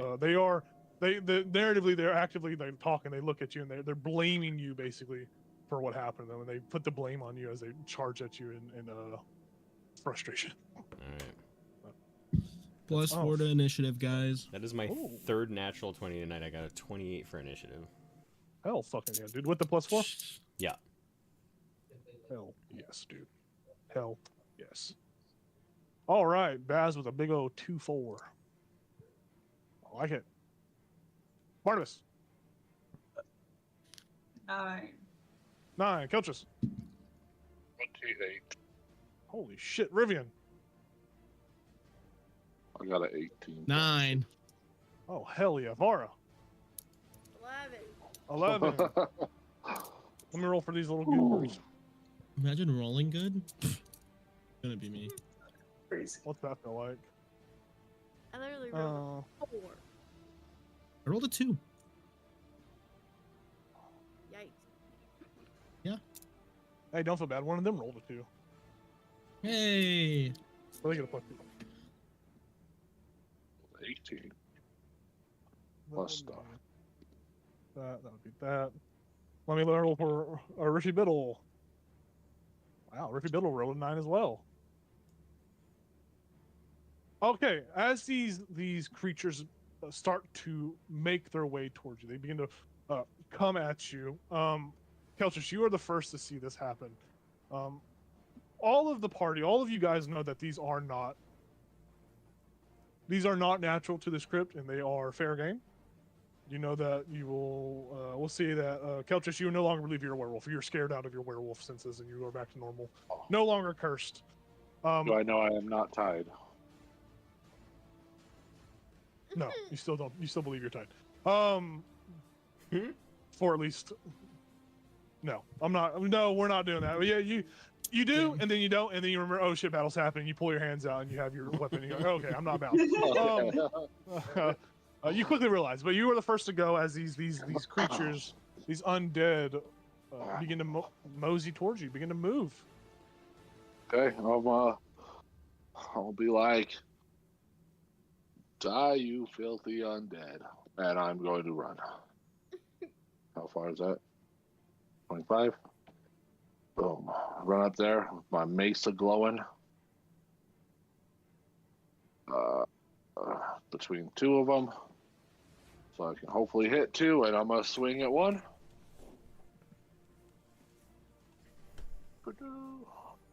Son of a bitch. The 12. The 12 does not hit. That was bullshit. And then do it again. That was a cocked. Ha, that's better. 18 to number 5. 18 number 5 definitely hits him. Okay, so... where's my D6? Right here. So we got... What was it? Plus what? Plus 6. What? So 11 bludgeoning. Okay. And 5 radiant. So you watch as the bludgeoning doesn't do any extra, but the radiant damage pours in and begins to try to cleanse the unholy necrotic undead from it, and it takes in a total 21 points of damage as it lets out a howl of pain as it begins to speak, and it looks at you. I will kill you first, as it speaks common to you. Seems to be some sort of sentience around these undead. Do you stay locked in? Or you move back? Fucking locked. All right, Baz. Yeah. All right, Baz. We come over to you. Baz is like, God damn it, Keltris, aren't you supposed to be a ranger? And he like shifts to the side. That's funny. I forgot myself. I thought I was a werewolf. And he casts a fourth level thunder wave, Oh hell yeah, dude. which should hit all of them. Is it a what size square is it? Yeah, 15 foot. 15 footer. Yeah, Boom, boom. Yeah, we'll say that you can that's a wiggle. con 16. Con 16 for all of them. Very nice. Let me roll some fucking dice. Just make sure there's no bonuses. All right, con 16. Here's the first one. 25. 19. One, two. This is the third one to go. This guy. 12. So number 1 fails. Number 3 fails. And number 6 fails. Number 4. 21. So it looks like 1, 3, and 6 fell. The rest of them succeed. All right, so 18 damage to 1, 3, and 6. 18 to 1, 3, 6, 9 to the rest. And yeah, and they get 1, 3, and 6 get pushed 10 feet away. Very nice. Very nice. 18 damage. 18 damage. 18 damage. And then the 4 got a 9 damage. You say they get pushed how far? 10 feet. 10 feet. So we'll just say that this guy goes. I gotta do the measurement on this. This guy.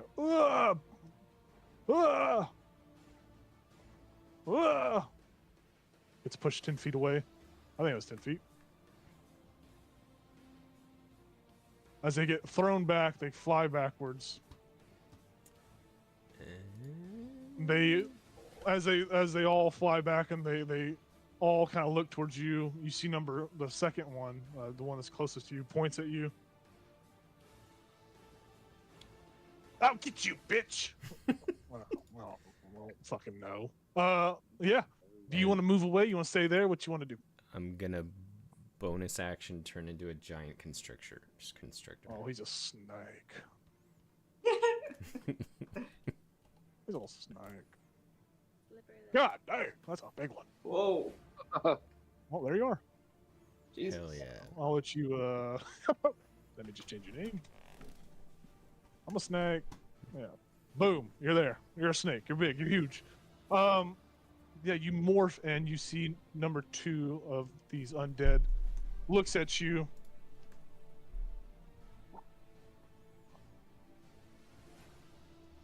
It points at you and you watch its eyes glow as it says, I curse you. I throw a vow of revenge on you.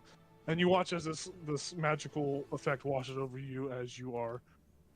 You feel this curse come upon you, where the curse being that this creature knows your location. It knows the distance to you, the direction of you, even if you're on a different plane of existence. You have been cursed. It's a vow of revenge as a bonus action, so it has your scent basically. Okay. It then is going to do its multi-attack. It's part of its multi-attack. It's going to use its vengeful glare at you. So its eyes glow brightly. And I need you to make a wisdom saving throw for me. Okay.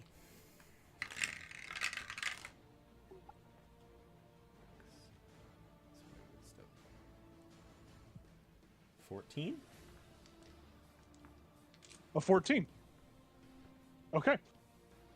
Do you have anything that you want to add to that? Oh wait, hold on. Oh no, that's not right. That's my con saving throws.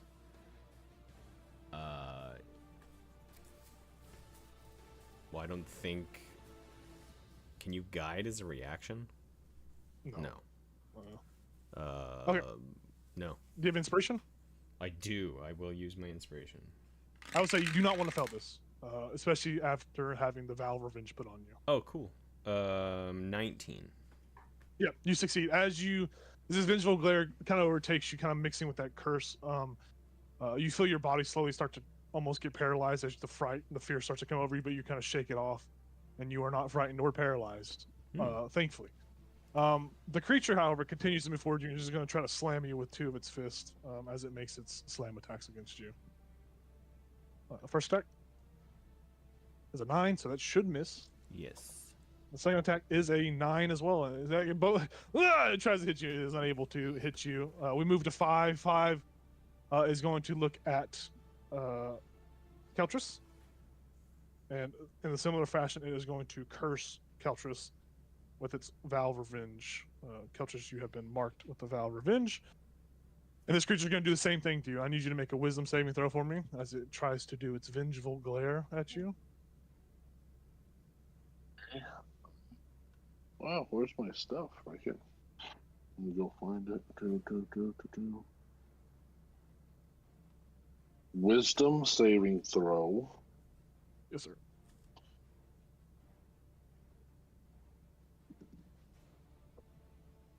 Fuck, I'm gonna use my inspiration.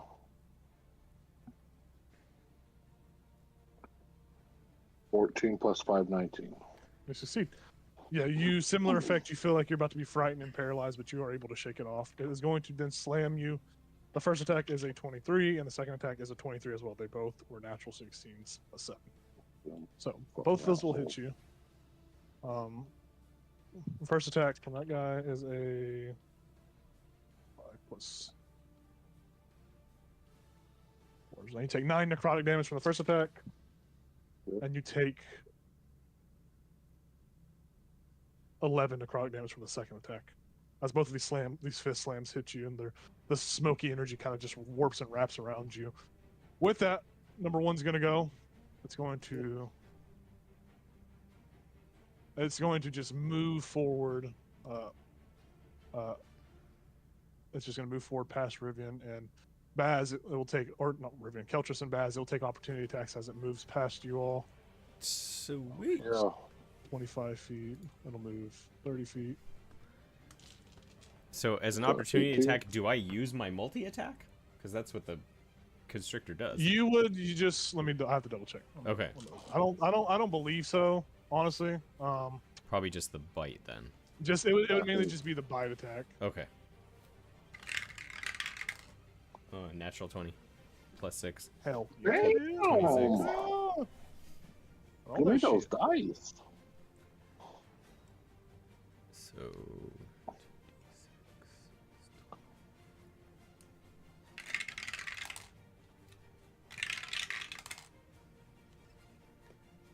So that's 20 piercing.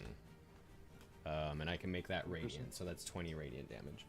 20 radiant damage, yeah, you do 40 radiant damage to this one. As this one moves past you, and the one previously that cursed you and hit you, you watch as they didn't take any sort of specific type of damage. You see their flesh begins to kind of fix itself as if they're regenerating. You watch as this one's its flesh just trying to regenerate, but the holy light just burns it off of it, and it just takes a massive hit. As you see more bone than flesh on this creature. It still continues to push past you. Dang. Josh, what'd you get? 19 You got a 19? to hit. That hits. Then it's 12 bludgeoning and 2 radiant. So 16 total. Very nice. Yeah, it takes another hit. It takes that 16, and it's looking more bone than flesh. It's used its full movement. It will use a bonus action to put a Vow of Revenge on Rivian. So Rivian, you have been cursed by this creature. So it knows your location, your distance, no matter what plane you're on. And it appears to ready in action. Ready in attack. Actually, no, it doesn't do that. It is going to instinctively, it will take the dodge action. You watch as it kind of like goes into like a defensive stance, and it is taking the dodge action. Okay. Interesting. Very nice. And we move to number 3. Number 3 is going to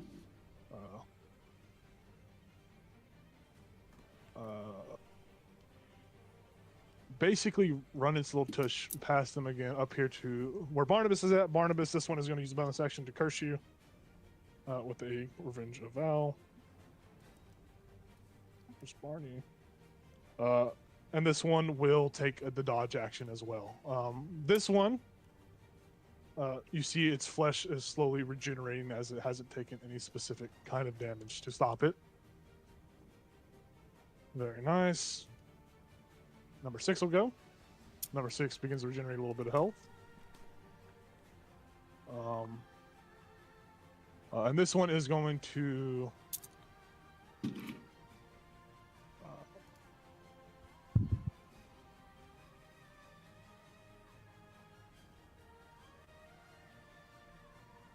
yeah. This one is going to...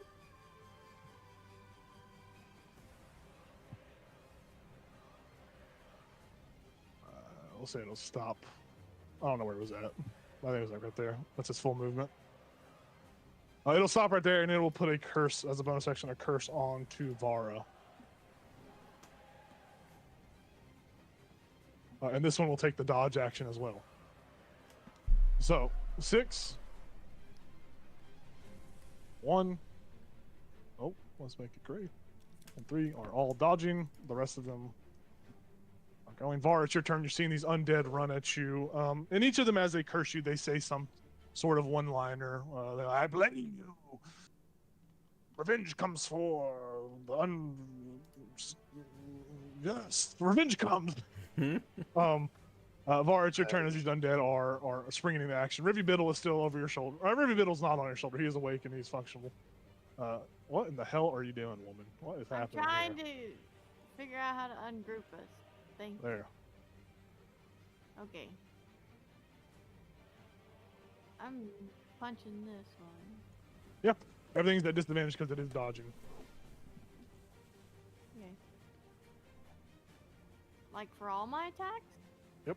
Let's take the dodge action. Any attack against any creature dodging is made at disadvantage. Boo. Okay.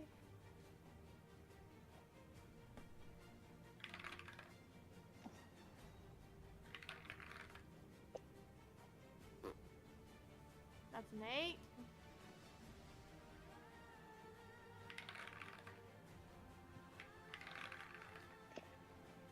And Still misses. I figured. Alright, I'll use a flurry of blows.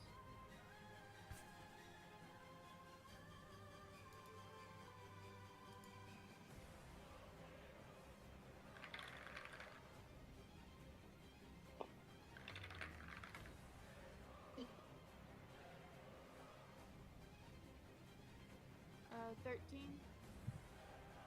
13 does hit.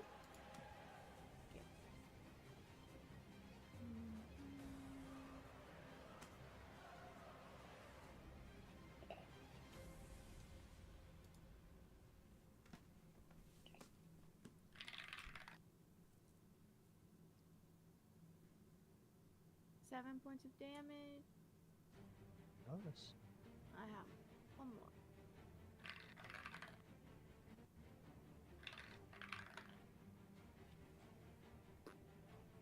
It misses.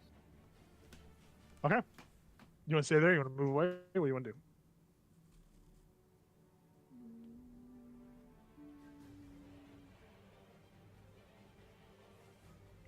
I'm just gonna stay here.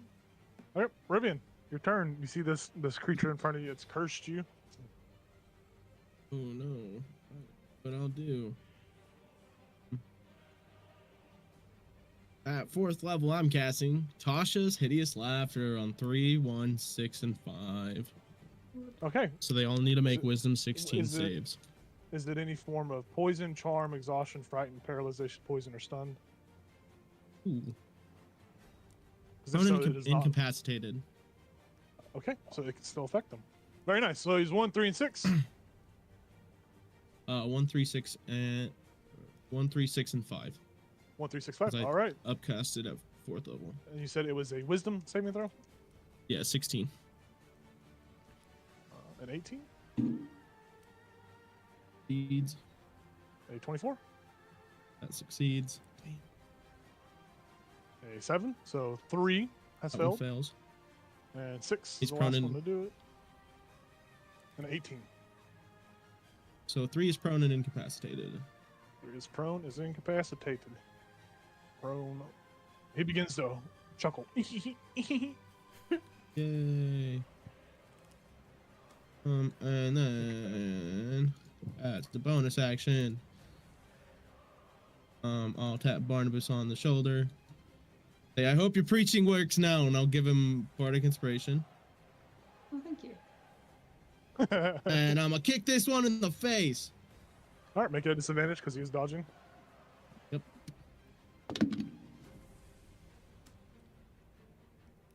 And I miss. I got an And you are outcome. concentrating on that spell, correct? Yes. Awesome. We move to Rivy Biddle. Rivy Biddle says, "Oh shit, those are revenants. I'm out, kids." And he, "Good luck. Hmm? I'll be in my room." And he dashes his full action to run away. Barnabas, it's your turn. Okay. Yeah, I'm gonna cast Sickening Radiance. Okay. So I have already mapped out how big this What- thing is going to be. What kind of damage does it do, by the way? It is radiant. Radiant. Okay, perfect. I just want to make sure Yeah. you weren't wasting a spell if it didn't do damage. No. So it is. Excuse me. It's a 30-foot Very nice. radius, which is bigger than this actually, but I can't seem to grab it. Grab Ruby instead. Yeah, it's. I think it covers all of them. It's fucking okay. Okay, this because part of the spell is that it also goes around corners. So if there's anything in that next room that would be affected by radiant damage, they're also in this. Okay. So nothing happens now, but when a creature moves into the spell's area for the first time or starts its turn there, they have to succeed on a DC 16 con save, or else a bunch of bad shit happens. So. Okay, good to know. Very nice, very nice. And then I'm going to shove this one that's right next to me with telekinesis. The prone and incapacitated one? Yeah, I'm just going to shove him 5 feet. Yeah, he gets shoved 5 feet. Nice. He gets to very make nice. a wisdom save. From being pushed? No, never mind. He was pushed. It wasn't damage. Yeah, I was gonna say, I don't There's think that would. Yeah, no. Okay, and you are using your ability to warp these around your companions, correct? Yeah. Okay. And this is a concentration spell. Yes. Are you staying there, or are you moving away, or doing anything else? I'm really behind the statue. Yeah. Okay, very nice, very nice. We come to number 4. Number 4 starts its turn inside of this and needs to make a Constitution 16 save. Yes. It rolled a 15, so it failed. Okay, that is going to be... It does heal 10 at the start of its turn. Oh. 12 radiant. So 24 total, since it's radiant. And 1 level of exhaustion. It is immune to exhaustion, so it will just take the damage from it. Cool. 24 damage, and it cannot regenerate on its next turn. Very nice. Number 4 is going to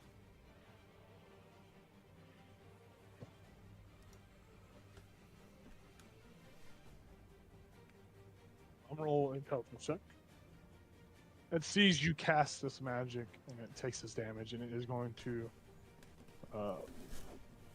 to make a full dash action to get next to you, as it is going to run past Rivian. If Rivian can make an opportunity attack, it's going to run past you and get behind you, and kind of step down around you to kind of put you in a corner, so you can't run down. That's its whole turn as it dashes and it moves. It will not use its bonus action to curse you because you already cursed by another one of these creatures. And it will end its turn, having dashed its full way. We go back to the top of initiative. Keltrish, it's your turn. What, if anything, do you do? Be like, you're right. You're right, Baz. I'm gonna. Oh,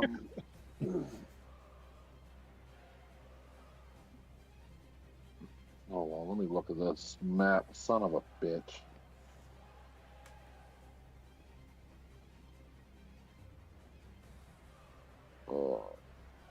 Alright, I'm going to use my magic action to activate my boots of flying that I always forget I have. Hell yeah, hell yeah. And how big is this room? The ceiling will be 12 feet high. Oh, I thought you said it was bigger. No, this room it contains 4 alcoves. It is 12 feet high. It doesn't specify. Okay. Let me see, just double check. Ceilings. Crypts throughout the crypt are 12 feet high. It is 12 feet high in this room. Then I go up 12 feet. Okay. I fly up, I know I'll get an opportunity attack. You fly up 12 feet. You'll take an opportunity attack from 6 and 5. From 5. 6 is too far away. So 5 will try to slam you. I'll do it. For 21 to hit. Son of a bit.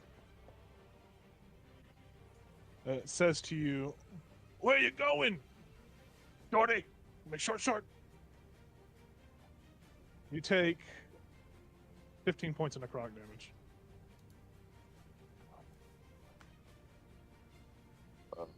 When you are 12 feet high, you're above all of them, floating. Your little winged boots are flying. Yep. Then bonus action, Hunter's Mark on number 5. Hunter's Mark. I'll put it as purple.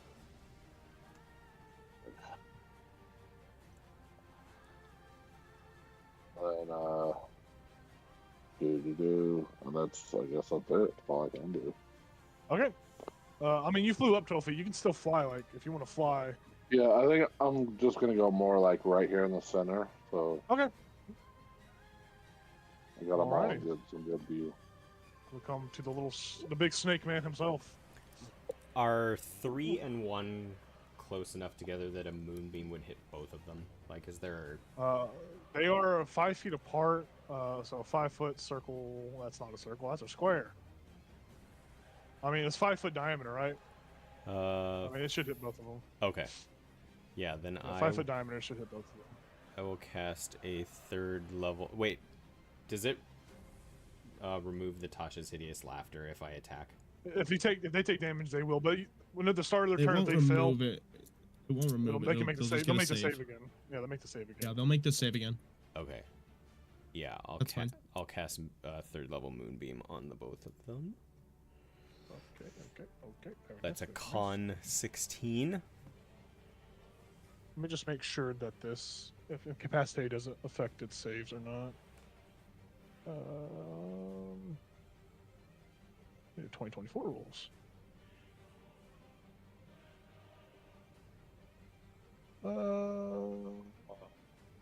Give me a moment.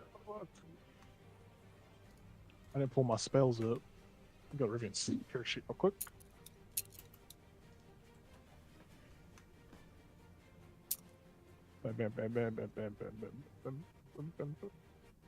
Spells.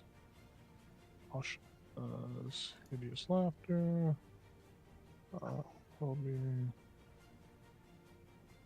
What the fuck does incapacity do? Help me out, guys! Help me out! They 2024. They can't take Can't take actions no bonus or action. reactions. Okay, so they They don't, don't it doesn't have affect concentration. You can't It does- speak. okay. It doesn't affect their save. All right, so this is on 3, and 3 is going to do his con save first. He rolled 23, so he will succeed, and 1 will the con save, and he will roll 13. Number 1 fails, so he'll take full damage, I assume, and the other one takes half. Yeah, so it's 16 radiant, so 32 radiant. 32. So 32 to him, and then 16 to the other one. Yeah. He yells out in pain, "Ah, my nipples!" And they both make wisdom save to see if they are not laughing no more. Number 1 rolls a 7. He's still or just number 3. I'm sorry, just number 3. Just number 3. And we'll take that roll for number 3. Number 3 is still giggling and laughing his little tushy off on the ground. All right. Very nice. And I think that's Very all I'm gonna nice. do. Yeah. Okay. Stay there. All right. Number 2 goes. It's going to make a con save to see if it gets burned by the holy radiant light of Baz. It does. It's 13, so it fails. It'll take some This demolish. is 30 radiant damage. So it'll take 60 damage as it burns its nipples off. It will.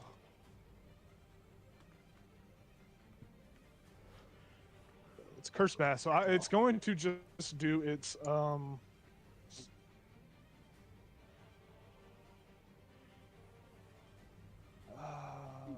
I mean, it's gonna try its vengeful glare again. It doesn't give it a if you succeed on it, it doesn't make you immune to it. So it's gonna try to do the same thing. It's gonna try to make you frightened of it, and it's gonna try to slam attack you. So I need you to make a wisdom saving throw, Baz. Me. Okay. Yes. Number 2. The light! It burns, my friends! I'm gonna kill you. No, it's a 13. A 13. You Wait. Oh. feel yourself I want to use my reaction. Okay, silvery bars. I'm gonna use counter charm. So if a creature Ooh. within 30 feet of me fails a charmed or frightened condition, they can take a reaction and re-roll with advantage. Oh, hell yeah. You get a re-roll with advantage. You get if you use your reaction. But if you want to use your Yeah. reaction for that. So I get to roll with advantage right now, like 2 times? Okay. Mhm. It could just fall off the table.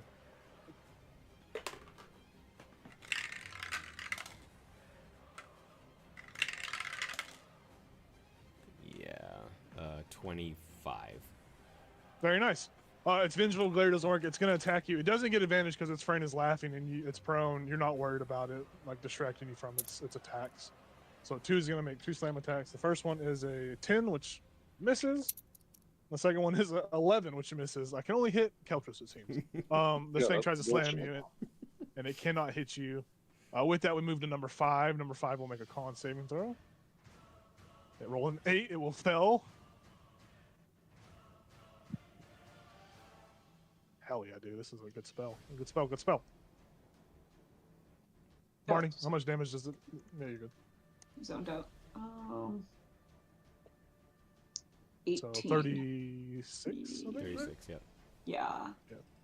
Yeah, it burns. It's my body. It's going to it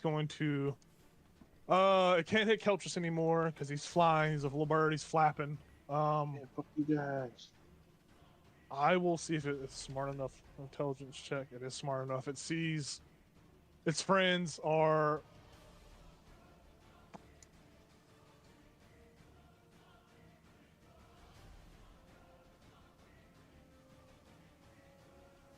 All right, that's what it's gonna do. It's gonna use its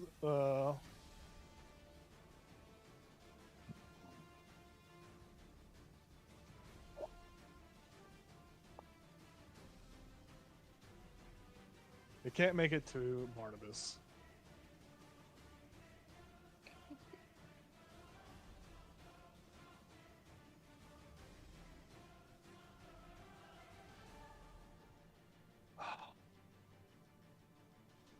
I think it's going to use its movement to run up to Rivian. Savar, you can hit him with opportunity attack if you want to hit 5 as he's running past you. As a reaction. And then Rivian is going to use a vengeful. I need you to roll a wisdom saving throw as it tries to do its vengeful glare on you, and it's going to try to slam attack you. You are not cursed by 5, so if you fail, you will not become frightened. Or you will not become paralyzed, you'll become frightened, which I think you are immune to, maybe. Being put to sleep? What? Frightened? Yeah, aren't you like, you're a half elf? They have like, or no? Well, It's just Just I'm sleep. immune to being. Dude. Would I have gotten opportunities? I have advantage. oh shit, I moved the circle on accident. Yeah, I'll say you would have. Well, you already used your reaction to reroll that save, so you won't be able to attack it. Was that? That's a 17 Oh, that's my reaction? for my save. Yeah, he uses your reaction. Gotcha, To okay. Reroll it. Yeah. 17 for a save. You're good. Sorry, what'd you roll on to hit? I rolled a 13. 13 hits. I have a 15-foot reach. I don't know if that messes. I don't know. that's what Why it do you have a says. 15-foot reach? How do you have a 15-foot I reach? don't What the know. hell? It says Long that. arms. It says that She's- on my unarmed strike. Dulcine from Street Fighter. That's crazy. 15 foot is That's what it insane. says. That's what it says. Can you believe buyer? Bars OP confirmed. Doesn't even need to be next to people. I love that. I don't. This is my first Blow time your reading arms it, around. so I don't know.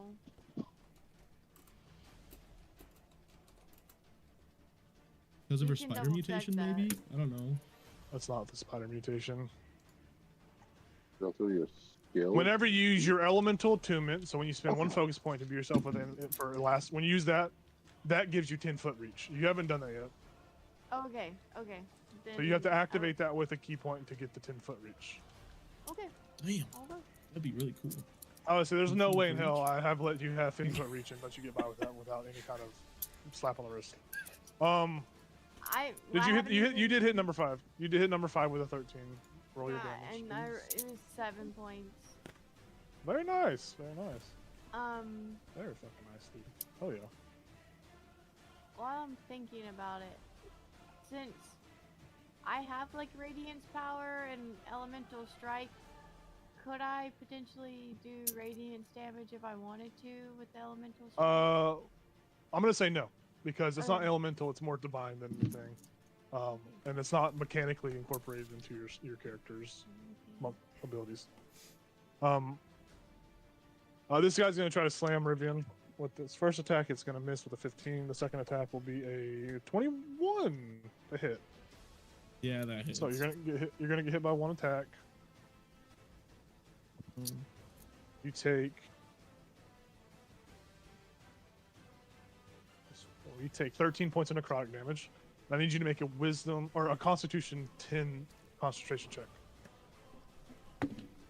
It's a 17.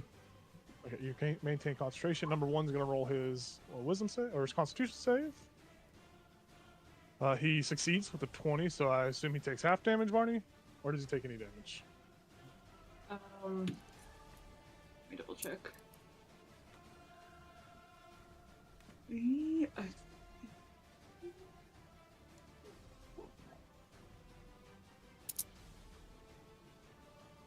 I think he takes nothing unless I get something special with Evocation Savant.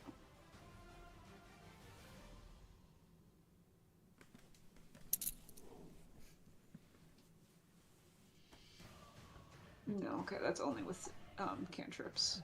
Okay. Yeah, okay, he's good. He's good.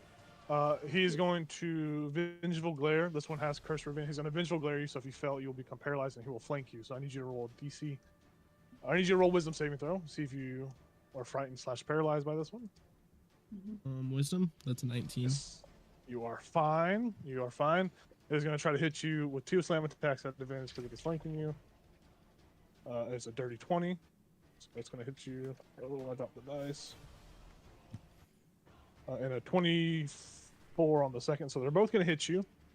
First attack, you're going to take... holy shit. You're going to take 16 points of necrotic damage. I need you to roll another DC 10 Constitution save.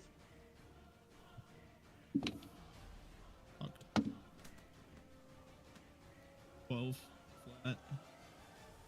So you succeed on that one, and the second slam attack against you, you're going to take 14 points of necrotic damage. And I need you to make another DC 10 Constitution saving throw. Just switching between dice. That's cocked, even though that was a meets a beats. Oh, that's 11 at least. Okay. Yep, you're still good. Very nice. We move over to the ones prone and incapacitated. It's going to see if it can make a Constitution saving throw against the holy ass gas. So it fails. It's going to take a lot of damage from Barney. Barney, roll up another Radiant. And from me. Because it starts its turn there, or it's going to end its turn. If it ends its turn there, yeah. Yeah, so it'll take. Did Well, hold on. We'll see because it's gonna take damage and it's gonna see if it can move with the Wisdom saving throw. Okay. Oh yeah. That makes sense. So it takes 28 from the poison gas of holy light, and then it'll make a Wisdom saving throw to see if it can save. It rolled a 10. It's still prone / incapacitated, and it will end its turn taking more damage from the moonbeam, which would be another con save. Yeah, it was 16. It fails, so it will take the full damage from it. This guy's in a fucking slow cooker. So 15, so 30 radiant. 30 radiant. Hell yes. I'll make another Wisdom saving throw to see if it can succeed. It's still laughing. It's the funniest thing ever. Number 6, we'll roll a Constitution saving throw. He rolls a 27 for a natural 20, I believe. So he will take Goodness. no damage from that stuff. And number 6 has Curse Varg. Var, this one's going to use its Vengeful Glare on you. I need you to make a Wisdom saving throw for me. Let's see if you are frightened and paralyzed.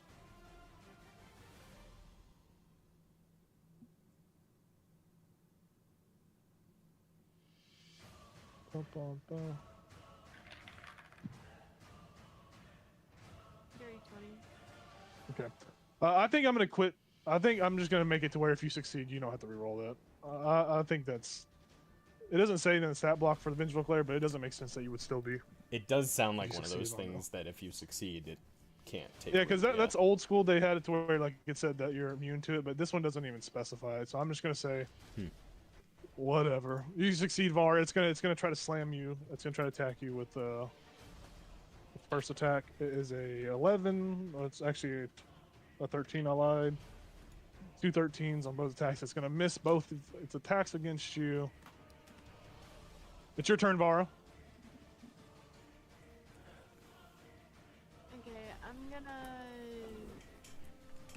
activate my celestial thing, and I'm gonna do inner radiance. It just creates light around me, and then at the end of my turn, any creature within 10 feet of me take 3 points of radiant damage. Okay. Hell yeah. Another slow cooker effect. And then I like it. I'm gonna punch number 6. All right. It did not take its dodge action, so these are normal rolls. Okay, good. That's 17 plus 6, so. Anything above 13, you got. And then I'm gonna use a stunning strike. These creatures are immune to stun, so that will not. It won't. Oh, it won't. Just just so you don't waste a kidding. key point. You won't. It won't happen.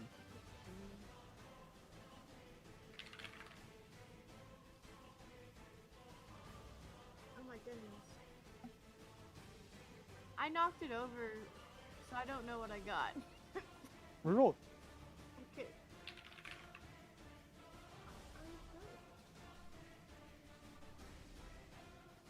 Cool. 4 points. 4 points. Very nice.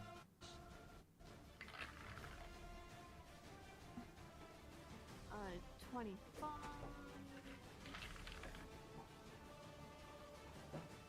Another 4 points. Very nice. And then ending my turn, so anything within 10 feet of me. You didn't want to use flurry blows or nothing. My bonus action was the inner radiant. Okay. Okay. So 5 and 6 will take 6 points of damage because it's radiant. Very nice.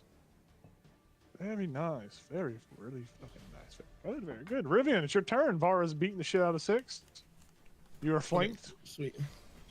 You got one guy giggling on the ground. He's laughing. I will use my bonus action first and see if I can count him. Dun, dun, dun, beep, boop, beep, boop, beep, beep, boop. Use the ruler. I'm gonna bonus action Misty Step. Very nice. They look around in dodge. confusion and a question mark pops above their head. Where'd it go? And I will. Number 5 knows where you went. He's tracking you. He just looks as you disappear. Pop back up. I will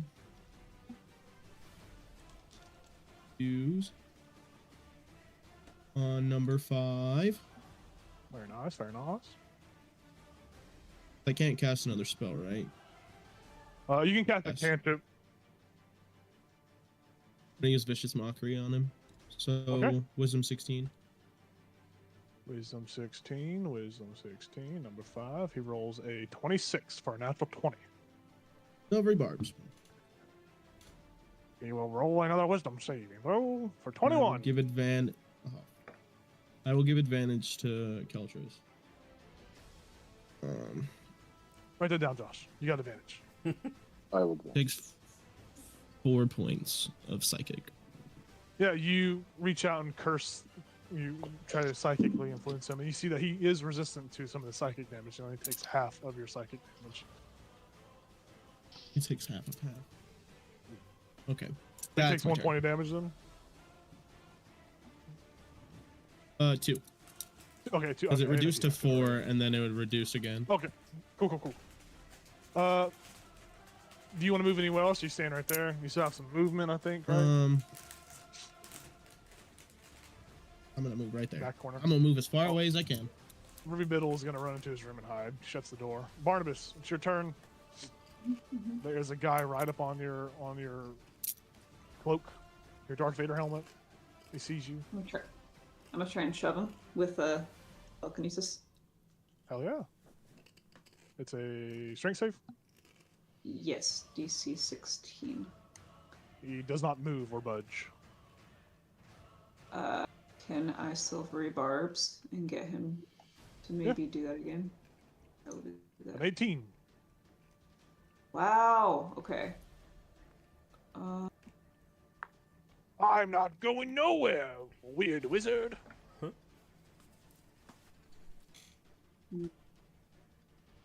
Besides, in your ass with my fist. Oh, I don't like I don't that. know why. Don't know why. I don't like that, buddy. Okay, I'm gonna cast Spider Clam on myself. Ooh. Is that a concentration spell, or is that just a lingering effect? It's just a buff. Oh Cool. no, it is a concentration. Oh fuck. My bad. You're right. Okay. It's time to die. Can I cast a bonus action spell as an action? Or if it's a bonus action, it must be bonus action. I think a bonus action has to be cast as a bonus action. I don't know if there's any feats that let you do that, like cast bonus action. I don't know if that's a thing or not, but I don't think it is. What the hell do I have I can use here? Is in concentration. Everything good is concentration, which is of course intentional.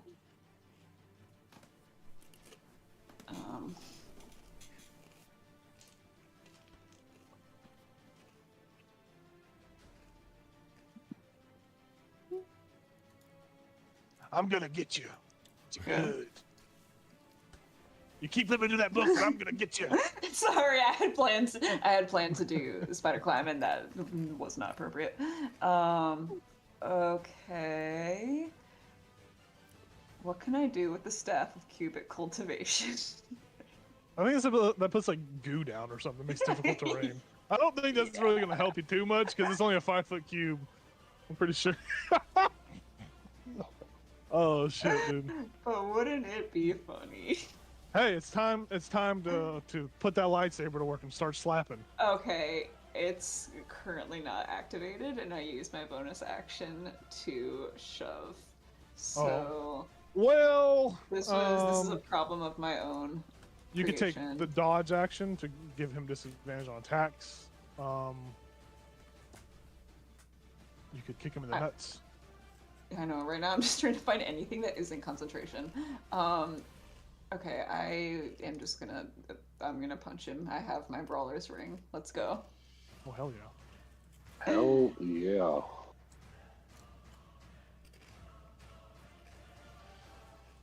Okay, so it's gonna be 1d4 plus 4 if I hit.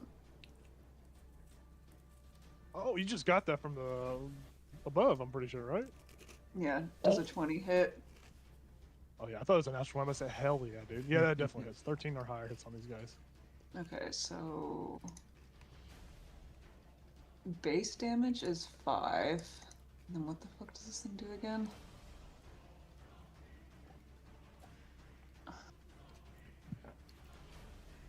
Okay, I think that's what it was going to be anyway.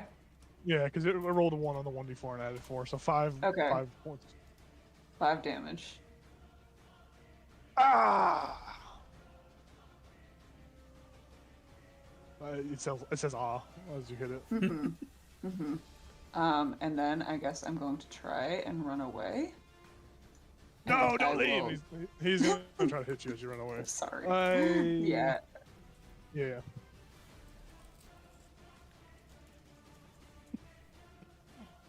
It's a crit. It's a fucking crit. What if I am feeling lucky? Yeah, okay. I give him disadvantage. He still hits, but it's not a crit. It was a 19 on the die this time, so it's a 26. So he's still gonna hit you, but it won't be a crit, thank God. Yeah. You take 11 points of necrotic damage, and I need you to make a DC 10 Constitution saving throw. Where's this shit? Okay, I'm using Heroic Inspiration. Okay. Cool. We're good. Okay.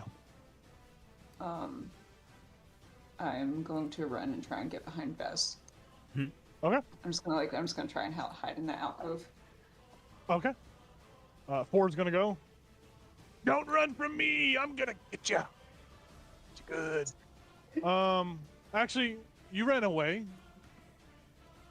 He is going to change targets. He's not gonna keep chasing. He says, if I can't get you, I'll get you a pretty friend. He's going to move into the ray, so he will take... He has to make the save because he entered the area, right? Yes. Just he'll make a con save, a 23, so he will succeed on it. And he's going to run up to Var, and he's going to try to slam you with advantage.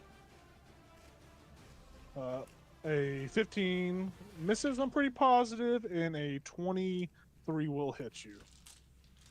You take Mhm.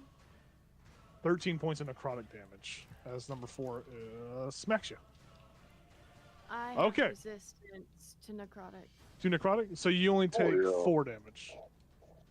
Very nice. Okay, so we're at the top of the next third round. We can keep going in battle if you guys want to finish this battle out, or we can hold it here and pick it up next Sunday when we come back. I will say most of them are chunked. This spell, Sickening Radiance, is doing quite a bit of damage. So it's up to you guys. I think realistically, oh shit, my chair almost broke and killed me. What the hell? You guys saw that? I would say you guys got maybe 2 rounds left at most, if things keep going good. But it's up to you guys if you guys want to keep fighting or if you want to call it here. What do you want to do? Josh, do you have to work? Not till midnight. I don't have to leave till midnight. Gotcha. And they are an hour behind, so it's 9:19 there, I think, right? I'm good Yep, to go. 9:19. Yeah. I'm good to go, but Emily, Star, Ethan. Ethan's good. Star. I don't work tomorrow. Emily, what's the call? And don't feel like there's pressure to keep playing since Yeah, everyone else plays. absolutely. Don't feel like if you got It's not. if you got I'm fine with ending if if you you got need to. shits, we can call it and pick up next week. It's not a big deal. Yeah, sorry. No, you're Okay, fine. that's fine. Yeah. That's all good. It is all My back's good. hurting anyways. Old man Josh. I don't have a Water. back. I don't have a chair. I'm sitting on the edge of my bed. Oh, And you get one of those like stadium seat chairs. Just sitting on the edge of your bed. Yeah. All Just sit right, on the guys. floor. Yeah, everyone, thanks for watching. If you tune into the stream, our party is fighting a bunch of revenants. That's what these are. Bitches are tough. yeah. Nasty little buggers. They are quite tanky. Thankfully, the radiant damage is hitting, so they can't regen HP. That has been very beneficial. Yeah, it looks like next week we'll have a battle. Next Sunday we'll have a battle, and we'll see our adventures continue this crypt crawl. They're almost done with this chapter. Upon finding this next obelisk fragment, they do level up. Woo. They will level up. So Yeah. that'll be soon. Thanks for tuning in. We will see you Tuesday for Icewind Dale, where there's another battle that's midway through. So we'll see another battle on Tuesday as our parties Hell yeah, there is. figure out if they want to keep fighting inside of this terrifying fortress or if they want to escape and leave and go on their merry way. We'll see. So thanks for watching. See you Tuesday for Icewind Dale. And yeah, have a good week. Enjoy it.